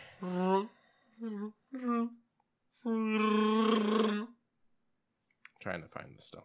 I know. Okay, so Cyberpunk 2077 will be coming out in September, only months before the Xbox Series X comes out. Okay. However, CD Projekt Red made an announcement on Twitter today. This was 3 days ago, actually. That you'll be able to play Cyberpunk 2077 on both on Xbox, both on Xbox One and the Xbox Series X, without buying another version. So there you go. It's a whole why make you pay twice thing. That's fucking stupid. We're not that greedy. Mm-hmm. So I don't know how it's going to work. I don't know if it's going to be the disc works both ways or if it just comes with the digital code you connect to your account. Because I feel like the digital code thing runs the risk of you selling your disc and having a thing. So I'm assuming the disc will just work on both. I'm thinking of both too, and then like maybe a patch. Yeah, let's see. If you decide to play Cyberpunk 2077 on Xbox, then starting out with the Xbox One will get you free upgrades from the Xbox One to the Xbox One X series, according to the announcement. So that's the thing you were talking about. Yeah. Since the PlayStation 5 hasn't actually been revealed yet, they have no idea on whether or not the same thing will be said for the PlayStation 5. Currently don't have a set release date for the Xbox Series. Oh, thanks. It's just supposed to be this holiday season. So cool. This isn't really saying. I'm assuming which players to no longer have to buy two versions. Yeah, it doesn't. I'm assuming the disc just translates over. Okay. That would be the only way to do it without screwing yourself to where you only sell half the amount of games you would sell regularly. Because if it's a digital thing, then people just use the code and then sell the game or give it to someone. You know? Yeah, and then that would kind of not defeat the purpose, but also give you the chance to be like, I don't want this game anymore. I don't want it in my library. Sell it. Yeah. So, you're looking at new to Disney Plus. So we've got the new season and final season of Clone Wars. So that's biggin'. Very happy about that. I'm nowhere near being able to watch that, and neither are you because you still have a lot to watch. I'm on season 2 now. Black Panther's finally available. As well on the as 4th. Or on the 4th, as well as Luck of the Irish and a couple other things. So some nice stuff. A weird thing though. A weird thing? Love things. Simon, I think that's what it's called. Love Simon. Can you double check? Just I think that's what it's called. It's a movie based off of a book. The book goes by a slightly different name. Yeah. So Love, Simon, technically owned by Disney, has decided it will not be on Disney Plus because it's not family friendly, and so it'll be being moved over to Hulu. It's a movie; it's already out. It's just you won't be able to stream it on Disney Plus. It's being moved over to Hulu. Hilary Duff tweeted a photo about this and kind of allured that maybe that's why the Lizzie McGuire show is having such a hard time getting going, is they're pushing too hard on the family-friendly shit. Isn't it just because it's a guy trying to find his identity? Oh, yes. I mean, he hasn't told his friends, family. Yeah, okay. And identity. But, I mean, I don't think finding your identity is the issue. There's plenty of things that are finding your identity. Okay. It was made by Fox. Disney now owns it, and they're saying they're going to put it on Hulu, not Disney Plus. Okay. Because it's not family friendly. I'm curious as to why they're calling it. Well, what's its rating? I don't know if it has one because it's already out. It's been out. It's got to have a rating. Just find it on IMDb. Oh, PG-13. Okay, so it's probably too close to the 13 section of the PG-13. Okay. That's probably what they're deciding. I don't know. I haven't seen it. I haven't read it. Lauren's read it and seen it and says it's pretty good, but I don't know. Okay.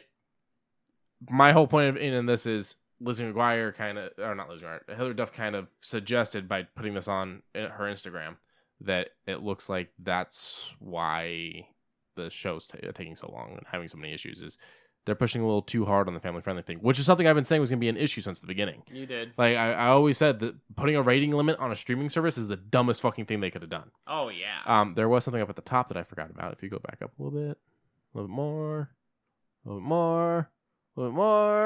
Right there. Samurai Jack. New Samurai Jack game. Yeah. So, it looks pretty cool. I didn't see this. Oh, you haven't seen it? Okay. But I'm glad that Phil Lamar's getting fucking his jobs worked. Shit. Yeah, just tweeted a photo of him on the Warner Brothers back lot with just always it's fun working with Warner Brothers. So he's working on something else with them too. Good.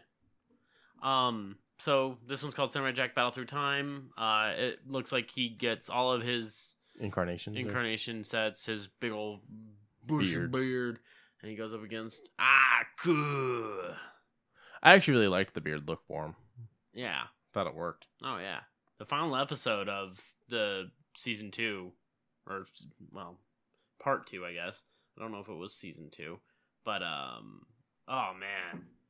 See, okay, now here's another thing saying High Republic will be 200 years. So I guess 200 years is the most common thing I'm seeing. But the problem is, like I said, I've seen other things that say otherwise. And if High Republic is supposed to be KOTOR type stuff, that shit's like 3,000 years before the Battle of Yavin. Which puts it like still 3,000 years before Phantom Menace. I don't fucking know. They should have just left shit being canon. You're lost in trailer world. I heard you. What is this? This is the new DLC for Ark, the game that you just tried out not too long ago. Okay. I was so into Ark for ages. I don't want to hurt the dinos. Yeah, I had to fall out. I was going to get lost in it if I stayed there. There's new machines, new biomes. This is their quote-unquote biggest map yet. It looks pretty. It looks very pretty. I don't want to go back. I can't go back. If I go back to this map, a lot of people stream it. Yeah, I'm afraid I'm gonna get lost in it and stay there, and I don't want to do that. You get your own little ghost-looking guy. Yeah, you get that, and oh my god, dodos! Yeah, the dodos are cute. I like the noises they make. And this has like racing or something now, also. Yeah, there's a whole lot of new things that have been added. It seems. Alrighty. Oh, that's cool. It's like a little town, and you have like a little underwater ship on a dinosaur. Okay. Interesting. And you can scuba dive. Yeah, that's been a thing, but not with the dino on. Whoa. Okay. All right. Ark's gotten big, it seems. Oh my god. More of the queens. Let's see. What else do I have here? Rian Johnson, the director of Last Jedi and creator of Knives Out, recently did an interview, and he said, I know I'm going to hate myself for this because I'm going to spoil so many of my movies and other people's movies. But, interesting fact, Apple lets you use iPhones in movies. You're not allowed to have a bad guy using one of them. So pay attention to the guy who's not using the iPhone in the movie. He's probably the bad guy. I won't say who in Knives Out, but there's a person in Knives Out that, now that they've said that, I realize doesn't use an iPhone in the movie. So yeah. Also, Knives Out has official merch. The cup that was kind of a big thing in the movie. You get in 2 different sizes, and it's only $20 for the biggest size, which is 20 ounces, as well as several shirts, one of which says "Eat shit," another one says "Eat shit, eat shit, eat shit, definitely eat shit." So, some fun Knives Out merch. What else I got here? They're going. BBC recently said, even despite the rating drops, Doctor Who's not going anywhere anytime soon. Oh, of course not. They are going to do another season with the current Doctor and the current showrunner. I personally feel like the showrunner may need to change for the show to start doing better. Really? Yeah, because when the showrunner changed, this new showrunner came in, and he's the one that did the female Doctor, which is great. But he's also the one that's causing a bunch of plot holes with some of the writing and stuff. And it's been under him that the ratings have dropped. Really? So I don't know that necessarily he should be the one that keeps running it. David Tennant's son just recently came out and said that he hopes to be the 3rd family member to play Doctor Who. Oh. Maternal grandfather is a doctor. Wow. Yeah. David Tennant is like the fanboyest of all fanboys. He was a huge Doctor Who fan, and as a kid hoped to one day play him. And then went on to marry the daughter of one of the Doctor Who actors, became Doctor Who, and his wife is also in an episode of Doctor Who with him. And now the son. Now the son's like, I would love to be the 3rd member to be a doctor. 3rd family member to be a doctor. So, yeah. And Tennant only left because he was like, if I don't leave now, you guys aren't going to be able to get me to leave. And so that's why Tennant left as the doctor. Oh. And he still comes back for the specials. Because when they do like specials, they bring back as many of the doctors that are willing to come back as they can. It's this whole thing where like the doctors kind of run into each other and all that. Okay. They've even done things like, I know you haven't really watched Doctor Who, so you don't know anything. I have no clue. I thought there can only be one doctor at a time, but I guess not. Well, it's all one person. Just over the span of different areas. So here's the thing: he's a time traveler. Yes. And as long as it's not a fixed point in time, which means something so insane happened, you can travel to any point in time. Really shouldn't come across yourself if you're not a Time Lord. Him being a Time Lord, him coming across himself is fine. He can interact with himself and stuff like that. But if you're traveling with the Doctor and you see past you, don't go and touch past you. That would be a bad thing. Yeah, of course. Paradox. Yeah, you would pretty much just zap yourself out of existence. We see it in season 1 that there's the returns.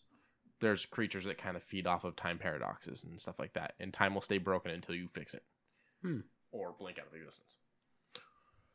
Yeah, there's even things when it wasn't specials. Like there's one for just the end of one of the seasons where they show each incarnation of the TARDIS comes in, and you see that each Doctor, and they'll use archive footage for the Doctors of the past, like the original Doctor's not still alive. So they've used archive footage of him to bring him into present episodes and stuff like that. Huh. Yeah. They've actually done some really good stuff with it, too. So it seems like they have. There's the mic again. It's a great series. I love it. It's one of those ones that suffers from, you can't watch all of it because so much of it is missing from the era of them throwing it out. Not thinking people are going to want to watch it. So if you're a completionist, you're going to have to do a lot of reading to be able to understand certain things. But the new show does well of kind of filling in those gaps for you. So that you don't have to if you don't want to. And you were mentioning that they found a lot of like audio and we're doing animation. Yeah, they've done a couple animation ones already because a lot of the audio did survive even when the footage didn't. So I mean, it's good that they're wanting to get as much of what they can still do out. I think that the ones they can't find, they need to just say, fuck it. Scrap it. No, I was going to say just hire voice actors. We know what the stories were and just redo it. Just animate it with voice actors that can get as close to the voices as possible, just to finish it off so that you have the whole run. For me, I feel like out of the new ones, it has, after David Tennant, it did kind of go downhill a little bit for me. I have not watched the last 2 incarnations. So I watched Matt Smith, and then I kind of checked out after that. And I keep meaning to get back into it. I've only watched bits and pieces. I've only watched select episodes. Okay. Weeping Angels, Are You My Mummy? Weeping Angels come back quite often. Oh, most of the villains come back. But... Okay. Well, the first episode of that then. Okay. Are You My Mummy? And one of the Daleks episodes. Okay. And I enjoyed them. They were very entertaining. It's just without all the context, I feel like I'm missing out. What I love about the Are You My Mummy one, so that happens for 9, who is the bad guy in Gone in 60 Seconds. He just has hair. I don't remember. He has more hair. I don't remember Gone in 60 Seconds. It's a Nick Cage movie. How do you not remember? You bitch. I remember some scenes in it. I don't remember Jolie with really weird hair. Yeah, I remember that. But no, I don't remember who the villain was in that. So yeah, it's 9. It's the 9th Doctor, the one that was there for the shortest amount of time, other than the one that only got to do a movie. And so, no, other than the War Doctor. Later on, though, David Tennant is being the Doctor, and he has to put on a gas mask at one point. And so he puts on the gas mask, and he turns to someone and goes, "Are you my mummy?" And they're just kind of like, "Doctor, focus." And he's like, "Oh, right, sorry." But he's like, what I think that was one of the best things about David Tennant's Doctor is his Doctor was very much embrace the past of the Doctor, as where Matt Smith's Doctor is very much erase the past of the Doctor. And I didn't watch past that, so. I like that idea, actually. It's I'm the same person, but at the same time, hold on. Yeah, the personality changes a little bit with each incarnation. Yeah. Matt Smith's changes a lot, and he does do... I feel like you really get the feel that it's the same person in the first episode as Matt Smith, because he's like, "Ooh, new taste buds. That's interesting." And stuff like that. Or, he pulls his hair down and he's like, am I a ginger yet? Oh, no, damn, I've never been a ginger. But then after that, it kind of, I feel like, disconnects a little bit, because he goes on such a run of trying to lessen him being known. Okay. David Tennant's Doctor became very known to the world, and Matt Smith's Doctor kind of tries to get rid of that. So, okay. Everyone's favorite normally is David Tennant.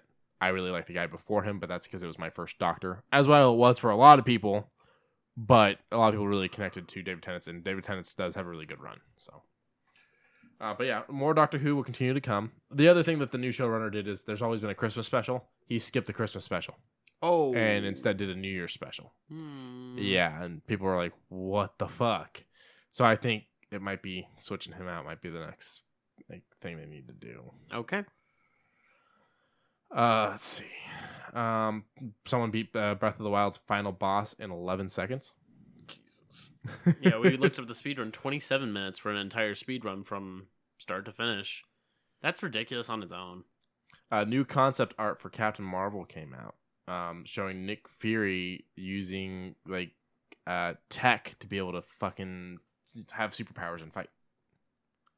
Which would have been kind of interesting, and I wonder why they got rid of that idea. I mean, this is for a new Captain Marvel, or is this for the last one?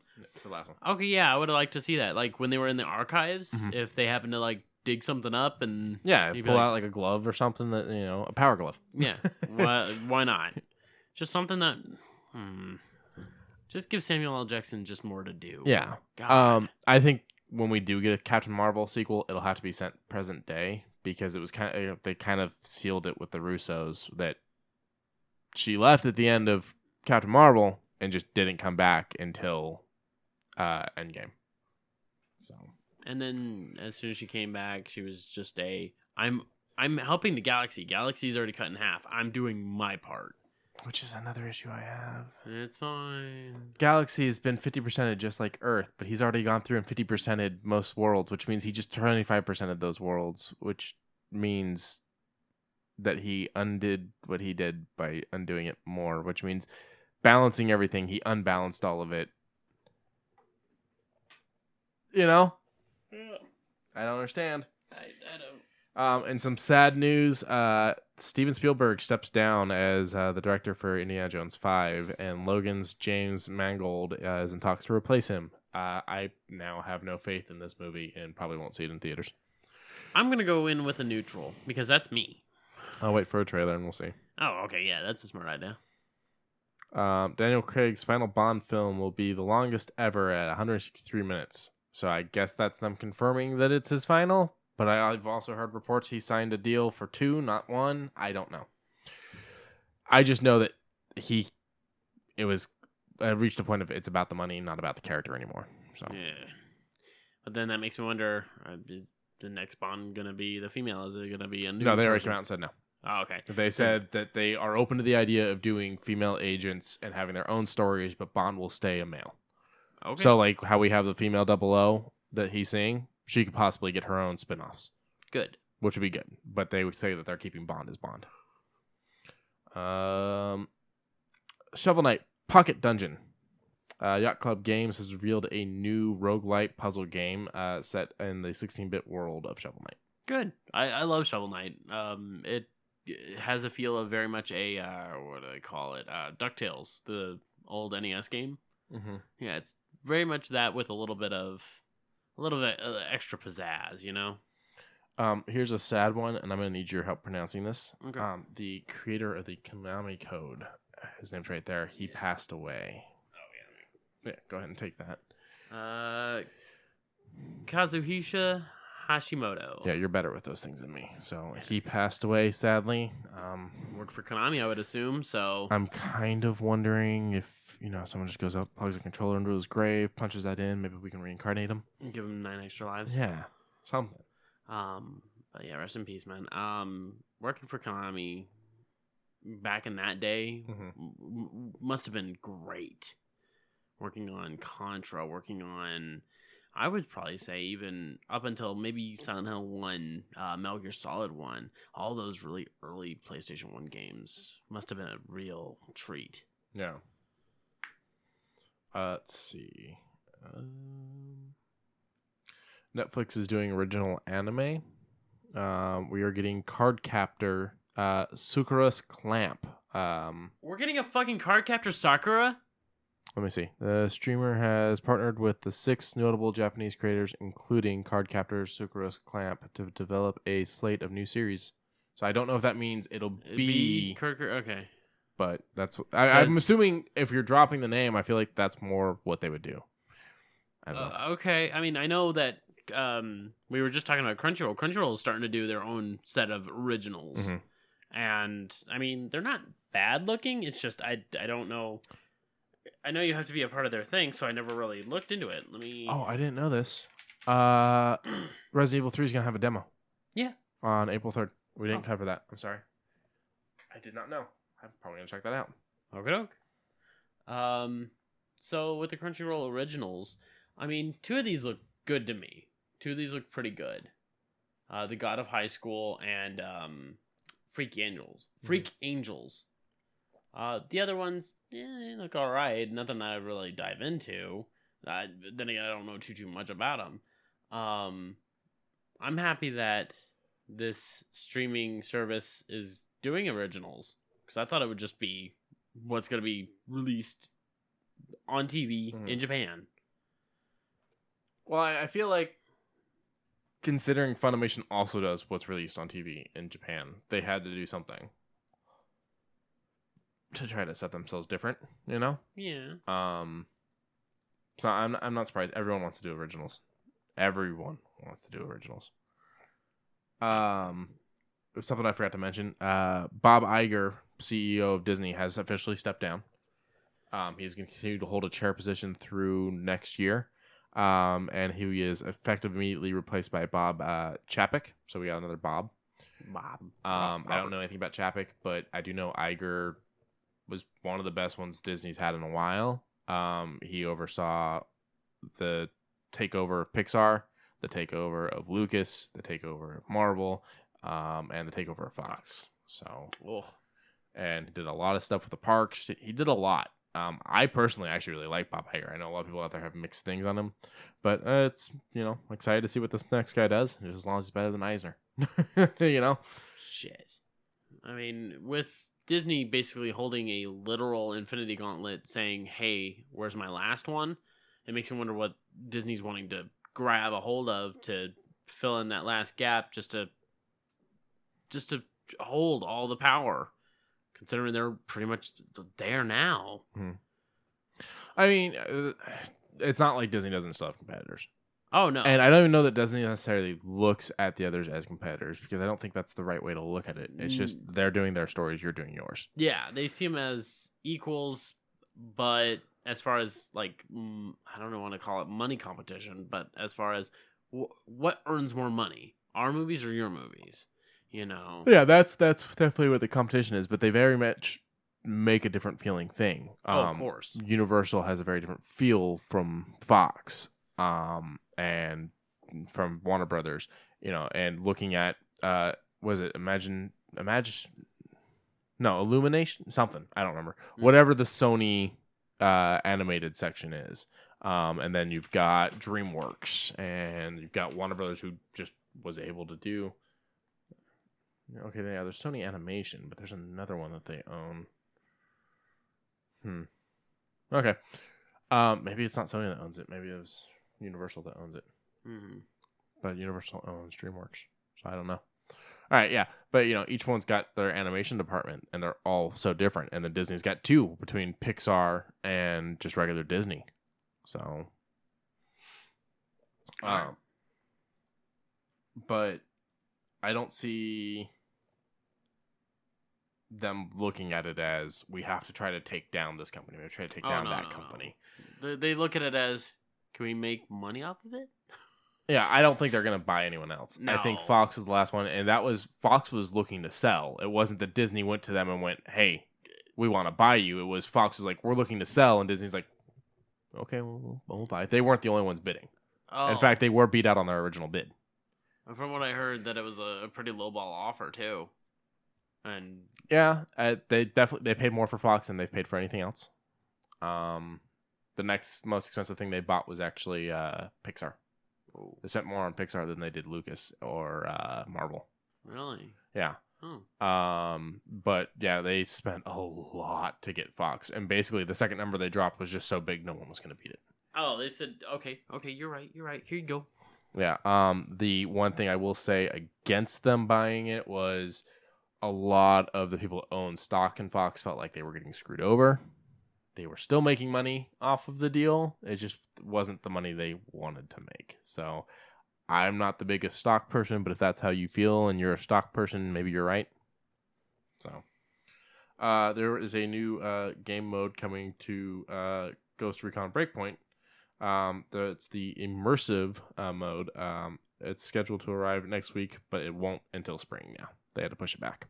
Immersive mode? Yeah, I don't really know what that means. Let me see if this the game's already difficult enough. If I want to immerse myself, I'll just I'll go into a hard area and get my shit kicked in.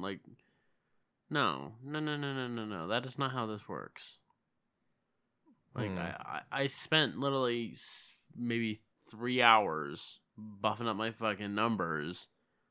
No. Ubisoft says the complexity of integrating this new mode has proven to be a challenge, and we want to ensure that the experience will be a great one when it releases. The immersive mode will still release this spring. We'll share more firm timing as soon as we're able. I'm not seeing what this mode does. It has been designed in response to customer feedback on the original game, which focuses on cooperative tactical action. Okay, but what is the mode? Yeah, what does it do? Okay, so if it's basing itself on immersion, it's going to need to get rid of the HUD, all of the HUD. No radars, no marking, no nothing. Because immersion is... That was already something that would happen if you got to a high enough tier in the first one, though. You're right. So I'm thinking that might be it, because I don't know if Tier 1 is in Breakpoint. I haven't gone for enough to know. Oh, no, I haven't either. Let's see. But even still... Okay, here we go. Our objective with the new immersive mode is to provide an impact update to the game using your feedback as the foundation. The immersive mode is built upon the results of community survey, your observation gathered by our community managers, and workshops with the Delta Company alongside extensive playtesting. We're in the process of creating an experience that will change the way you are able to play Tom Clancy's Ghost Recon Breakpoint. Complexity of integrating this new mode has proven to be difficult, yada, yada, yada. So it looks like they're not really telling us what exactly it's going to be. So the engineer class will be released alongside the immersive mode.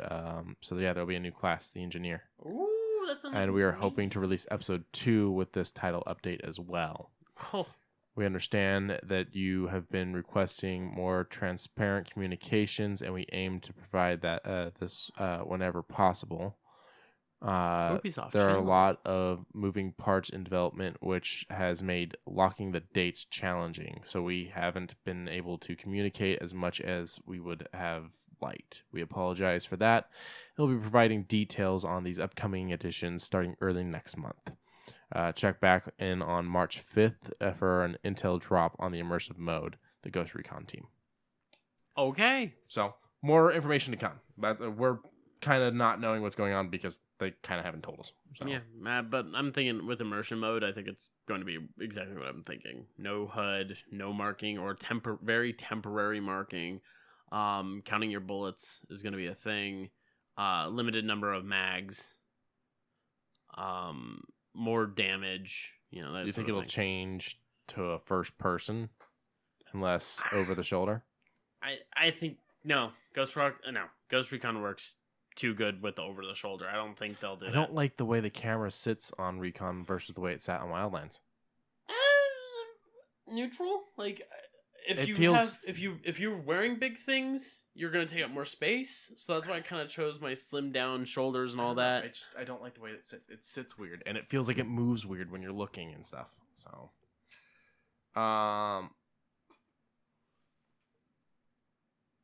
let's see.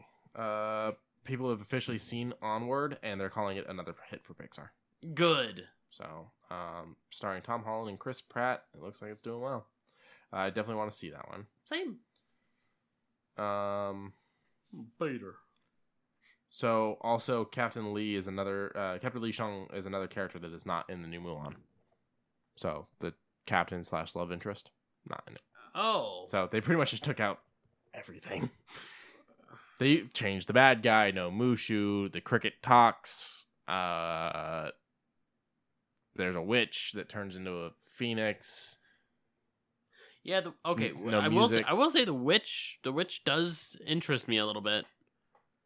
I don't know. Yeah. The witch does interest me, but I don't understand why this be as different as possible thing that they're fucking doing. So, I think that's all I have. That's all I got too. Now, there's a new creepy Skittle commercial I don't like. I don't know if you want to talk about that. It's their new yogurt commercial. They've got yogurt Skittles now. Okay. And it's this weird yogurt cum monster that's coming out of a fridge and turns and like whips its face at you, and then someone just sticks a Skittle in them with like tweezers or chopsticks or something and then pulls it back out. It's fucking creepy. I don't like it. It's a cum monster in my kitchen, and I don't like it. I mean, speaking of yogurt, that reminds me of that one commercial of the person that's just covered in it. And Oh, that was an ice cream commercial. Was it ice cream? I think, yeah. The one that he's eating his head. Yeah. Yeah, Lauren said it reminded her of that, too. Okay. I think it's ice cream. Man, fuck all. It's stupid. All of it's dumb. Don't like it. Makes me feel uncomfortable. Just make a normal commercial, or do what we did back in the 90s. Do like the popsicle ones. Do you have a favorite TV show? Favorite. Okay, Yeah. what is it? House. I don't think I have one for that. Pick something else. Fine. Give me a favorite band of yours. Favorite band? Yeah, like Gorillaz. I don't have one for that either. You're throwing some weird shit at me. What are you doing? Pick like a rock band or an alternative band. Linkin Park. Damn, give me a different one. Just fucking pick something, bro. I'm trying to. You're not giving me anything useful.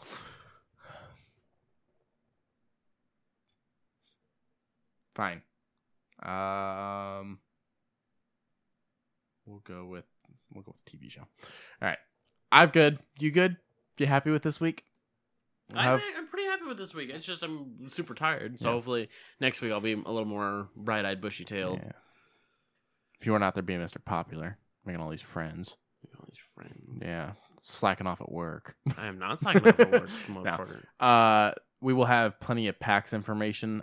No Last of Us, and Sony is still out on whether or not they will be at E3, but we'll see. Coronavirus has taken a huge hit on them. But we'll be back with PAX information like crazy for you guys next week. So that's it for us. That's it for us. All right. I'm going to call you Coffee the Vampire Slayer. You didn't give me anything else to go with. It was either that or your give me this one. Your Pretty Little Latte. I'll take that one. I'll take that one. Okay. Jesus. The first one, it's forced. Okay, fine. He's just not that into brew.